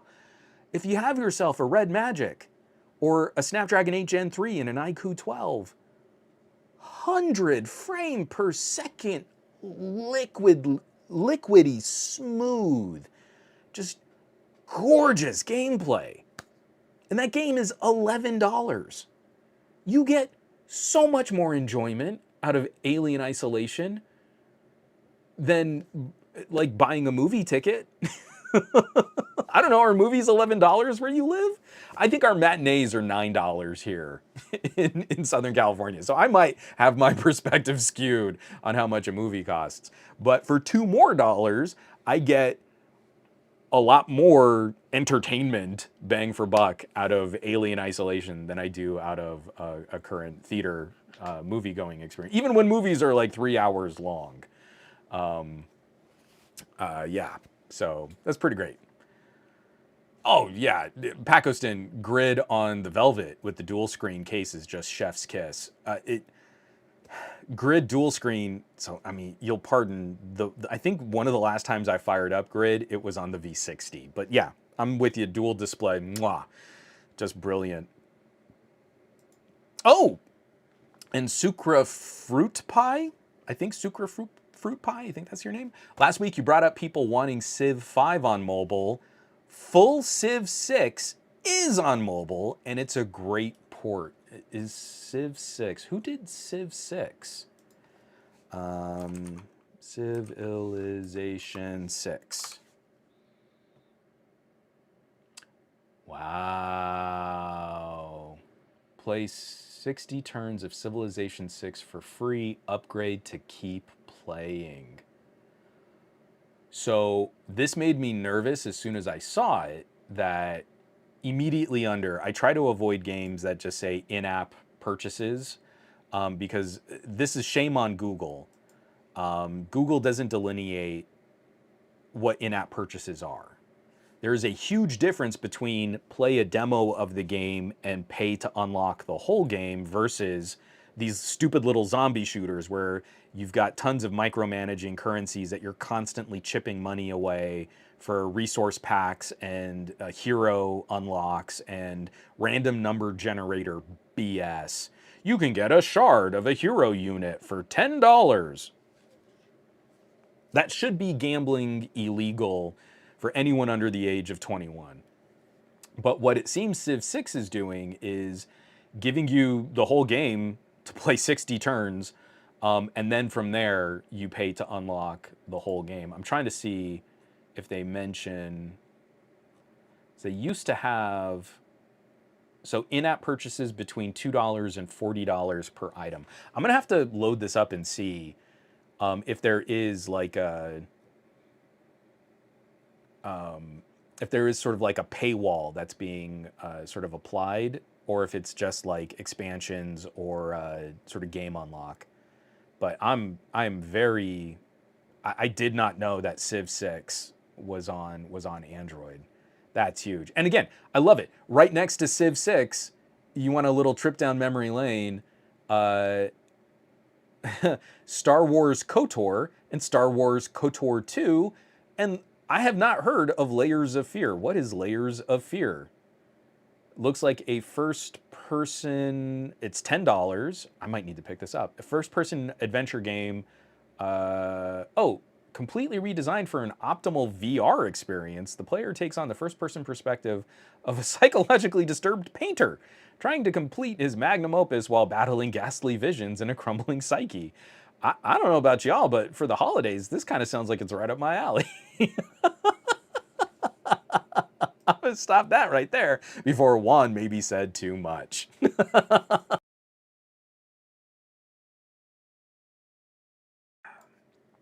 So yeah, Ghost Starscream Grid seemed to have a bug where if you pause it one too many times, it crashes. But it's a proper track racing game with proper endurance races and whatnot. I need to give it a shot.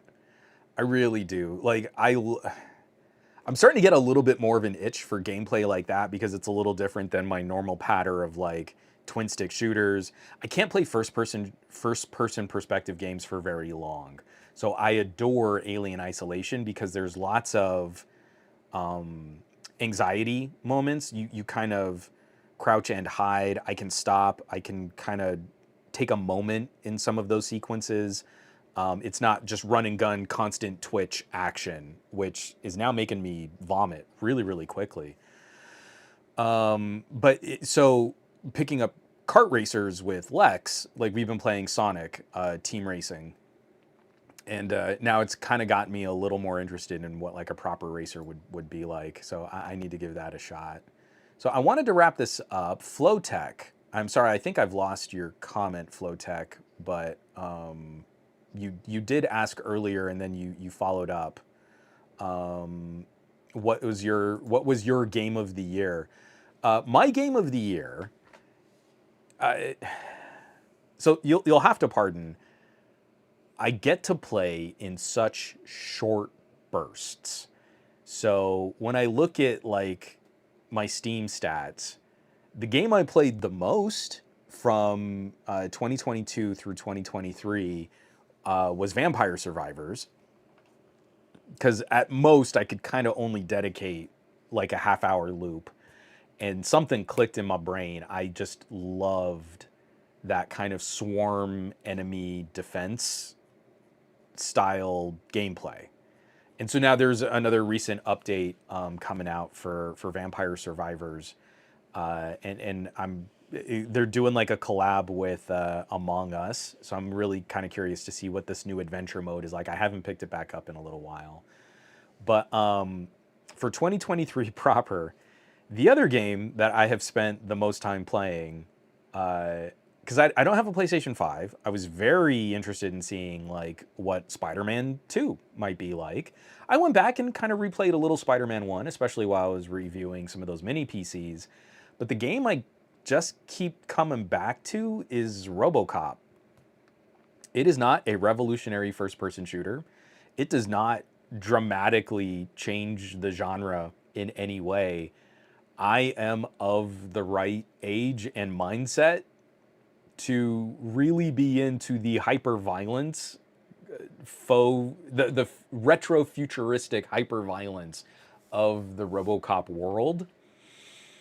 It is bitingly sardonic. It is hilariously satirical. It is lovingly crafted to look like a proper sequel to the RoboCop films. And I just adore that they managed to land like Peter Weller as the voice of RoboCop. So I just love hearing his voice going through these action sequences. And it is like I said, I can't spend a lot of time in a first-person shooter before I start to feel ill, and I can get about 30 minutes out of RoboCop because RoboCop is so slow. I have not upgraded so there's one skill tree where you can like upgrade and create more of this like dash burst combat effect, and instead I'm dumping all of my resource points into defense so I can just lumber into every action sequence and just soak up as much damage as possible. And it is like the silliest shooting gallery simulator where you immediately go into targeting mode and you see the cool little 80s style graphics of him, like, locking onto enemies, and then you just pick them off, and then you scan for clues, and then you take it back to the station, and then you dump more resource points in. And the story is fun. I don't know that it is at the caliber of writing as even RoboCop 2, but it is such a loving homage to those movies, and it's fun. It feels good, just sort of clumping into a building, and you hear all the sound effects, the clump, clump, clump, clump. And you're not dashing, you're not taking cover at all. There is no cover mechanic in RoboCop. It just feels it feels right. It feels really good. So it is not Game of the Year. I don't even know that it deserves a nomination for Game of the Year, but it has been the game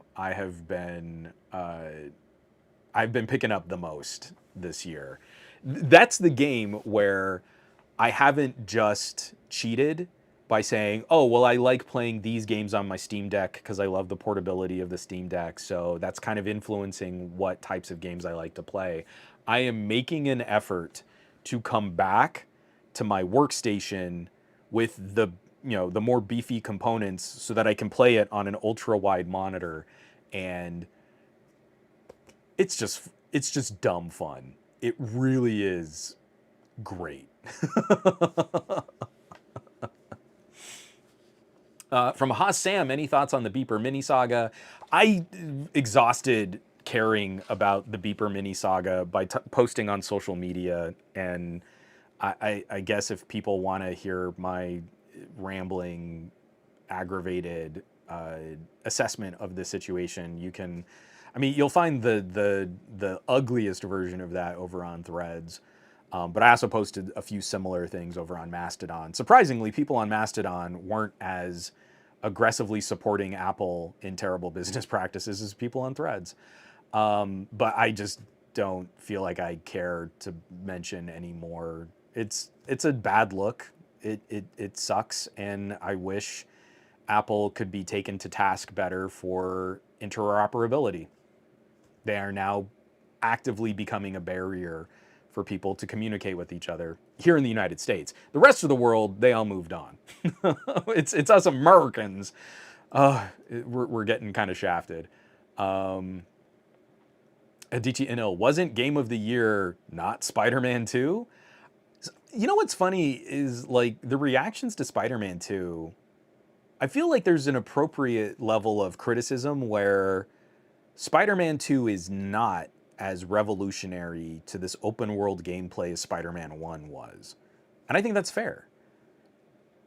You can say, like, I had higher expectations. Spider-Man 1 did so much to really nail the feel of swinging through New York. It was just incredible achievement in video game gameplay. But I still look at, like, what people are doing and the fun that people are having, and, like, fair to criticize. And, like, I totally appreciate people who are saying things like, I think the boss fights are too gimmicky, or that there are these other things that kind of get in the way of what I liked about Spider-Man 1. The tone of the story is a Venom storyline, so we know it's going to be a little bit darker. But I gotta say, like, nothing has captured that fun run around the city, complete these tasks, find these missions. We had these two games a couple console generations back. We had Infamous and we had Prototype.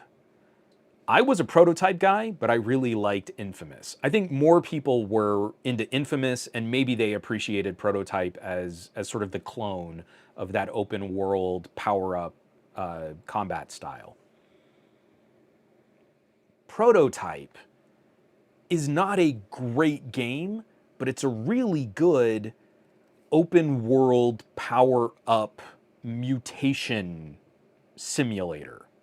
The storyline is dumb, but few games have captured that feel of upgrading your character, getting these new skills, and then it really kind of impacting the style of gameplay. That, like, you get a new upgrade ability, and then the feel of attacking enemies with that new ability was so satisfying. Nothing has come close for me. Nothing has come close to that feel of exploring this open space and then really kind of like nailing the new mechanics that your character your character discovers, like Spider-Man did. And there are little glimmers of that with like Venom. Venom feels a little like a prototype style character in the way that you see gameplay for Spider-Man 2. So I totally get it. I didn't like some of the people who were really like proud of themselves for not declaring Spider-Man 2 Game of the Year. I feel Spider-Man 2 absolutely deserved the nomination. I feel Spider-Man 2 is an achievement in game development, in game design, gameplay, even if it doesn't fully stick the landing in being as progressive or as revolutionary as Spider-Man 1 was. I don't think anyone can fault. That is just a phenomenal achievement in gameplay. But when I look at the different player communities out there and I see sort of like the trends and who's talking about what and who's playing what, I'm not surprised that we're sort of drifting more towards like a Baldur's Gate in a lot of these conversations. That's not a game for me. I can't be married to one game for that long because I'd never get to ever play anything else. It takes me so long to get through games these days. I'm still not done with RoboCop. It shouldn't take me this long to roll credits on RoboCop. The story is not that deep. But again, it's like I only get to play it in these brief little chunks. Even just like the amount of time it takes RoboCop to load on my PC can decide for me whether or not I'm going to get time to play RoboCop. But I'm struggling because 2023 was one of these dam breaking years for gaming. It really felt like every week we were getting games that could have potentially been Game of the Year winners in years prior. Like, when you break down what a Spider-Man 2 is, like 5 years ago, that would have been a Game of the Year, just all on its own, all by itself, without any of the baggage of having played Spider-Man 1, right? Like, that would have just blown the doors off the award shows. I don't even get into Nintendo gaming anymore. And we had Tears of the Kingdom. And you know what? If you're a Breath of the Wild fan, that's not my style of Zelda. But you can't look at Tears of the Kingdom and not say like, yeah, it's an improvement on Breath of the Wild. But it's an improvement on Breath of the Wild. That on its own would have made it a Game of the Year in the past. Like, you made Breath of the Wild better. Like, it was an incredible year for gaming. And I like my catalog of like games I think I should play is so long now. I'll never be able to finish all of the games that I want to play. And I'm finding like new games literally like every day. Like, oh, I need to give this a try. I spent a lot of time this year just catching up on game like Baba Is You. I never rolled credits on Baba Is You. I wanted to play that. Loop Hero. Again, I am always down to pick up 10 minutes of Dead Cells. Like so many just great experiences that just kind of get mixed up into this larger conversation of what qualifies a game to be the game of the year. So yeah, just really, really good.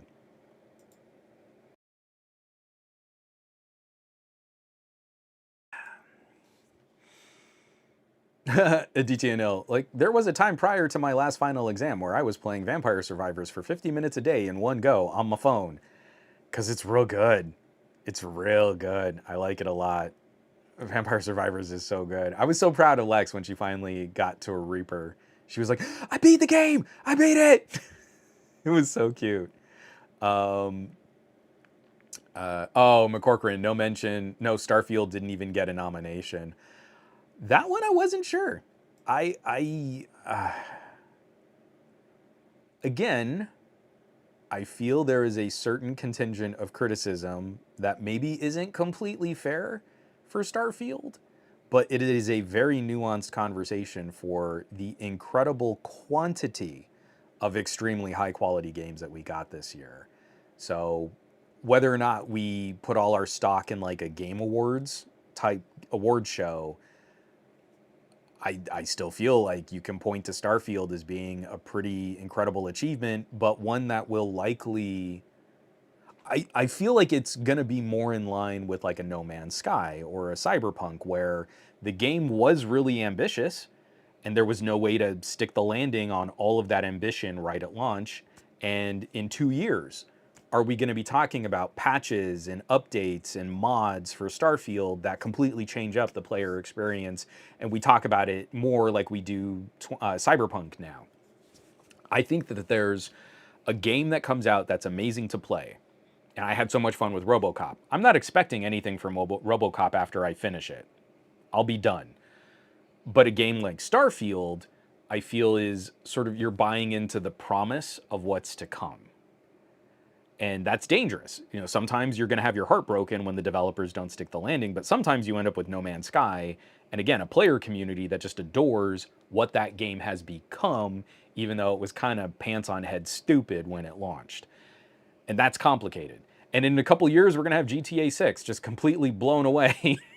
Like all of our conversations about, like, I kind of feel like there was a pressure to get games out this year, and there's going to be an increased pressure to get games out next year, just so that no one has to compete against GTA 6. I love it. It's hilarious. All right, we should probably wrap this up. My voice is actively failing, and we went a little longer, but I'm glad we had a chat, just a little gaming chat. I'm going to have so much more to say about iQOO 12. I love iQOO devices. I really like what Vivo is doing, and some of these early experiences are just so much fun. But I do feel that this is going to be a very nuanced conversation about phones and performance and these like high-level features that we want more people to take advantage of. And I think iQOO is the right place to start. Like, that is a brand that I think joins those conversations really well. So, folks, lots coming down the pipe. Tons of really fun content to watch. If you caught over the weekend, Nomad Tech. I don't know if Jeff streamed, if El Jefe Reviews streamed, but he's usually streaming over the weekend. So definitely keep an eye out on those two channels. Two of my absolute favorite, just casual conversational live stream tech chats. I think, was it Tech for Your Needs is today? Gadget Goddess, I think, is streaming tomorrow. Wednesday is usually Easy Computer Solutions. Thursday is Ike Talks Tech, or Ike's Tech Talk. I always get that flipped, and I apologize because I search for it and then I'm like, oh yeah, I said it wrong. It's one of those two names. It's either Ike Talks Tech or Ike's Tech Talk. Someone will correct me in the chat. And then Thursday, TK and I are going to be streaming for Best of Our Week. Friday is usually LaShawn. Then we get back into the weekend, and you're back here next week for another SGGQA on your Monday morning tech chat shows. There's so much really good commentary, and this is the right time of year to also get a feel of like those yearly wrap-ups. Having a lot of fun just lurking in other people's streams. Oh, and Scott Peachy, Technically Speaking, he's back to streaming again. We talked about him a couple months ago, just in creator burnout and looking at what to do with his channel, and he's kind of doing something similar to what TK and I are doing, where we're not trying to blow up this podcast. We just want to hang out. Do you want to just hang out? Then you should really follow some of these channels and some of these streams, because it is so much more casual. It's so much more organic. I really enjoy it. So TK and I will be streaming on Thursday. Scott Peachy, Technically Speaking, is back to streaming weekly. Just some really glorious tech chat every single day of the week from people that I think have a much more sort of community mindset on joining these conversations. So we'll be spreading this stuff out. There will be a show next week that will maybe end up becoming our pajama podcast, because I gotta take time off around Christmas proper. So next week is the 18th, and then the week following is the 25th. I'm not gonna do a show on the 25th. So I apologize in advance, but I need some me brain healing time. and this is like, as Lex is 8 years old, there are precious few of these Christmases left for celebrating the real sort of little kid magic of Christmas. And I gotta be with her for these last couple Christmases. So, I mean, not like she's never going to celebrate Christmas again. I just mean that little kid, like, wake up Christmas morning and Santa comes and it's just amazing. You know, I want to be there for these moments here. So, sorry, I got sidetracked. Amazing content, lots of really fun people to check out, to follow, to converse with. I want to greatly thank everybody who did help share the word, spread the word. I actually had more viewers this week than we did last week. So I feel pretty good, at least about continuing the experiment of not promoting stuff on Twitter anymore. That's y'all. You helped me there. I really appreciate that. This chat was lively and it was fun. It was exactly what I needed to kind of kick off this week. And I can't thank you enough for supporting, for sharing, for contributing to these conversations. This is such a niche little idea of running a tech, politics, and gadget review podcast. It's like, you know, you didn't get peanut butter in my chocolate. You just sort of have them side by side. They don't really work as one unified flavor profile. But this is exactly the kind of conversation that I like to have. So I'm always very appreciative of people out there sharing it. And the numbers were even better this week than last week. So that makes me feel a little less pressure to always play ball with an awful platform like Twitter. I can kind of separate myself and walk away. So thank you, thank you, thank you, thank you for helping to facilitate that. Folks, I want you to be awesome with your technology. I want you to do awesome with your technology. And I want you to take care of yourself so you can keep taking care of others and be that great tech neighbor that I know you are. I'll catch you back here next week for another episode of the Monday Morning Tech Chat Show on the SGGQA podcast channel. Be safe. Take care. I love y'all. And I'll catch you back.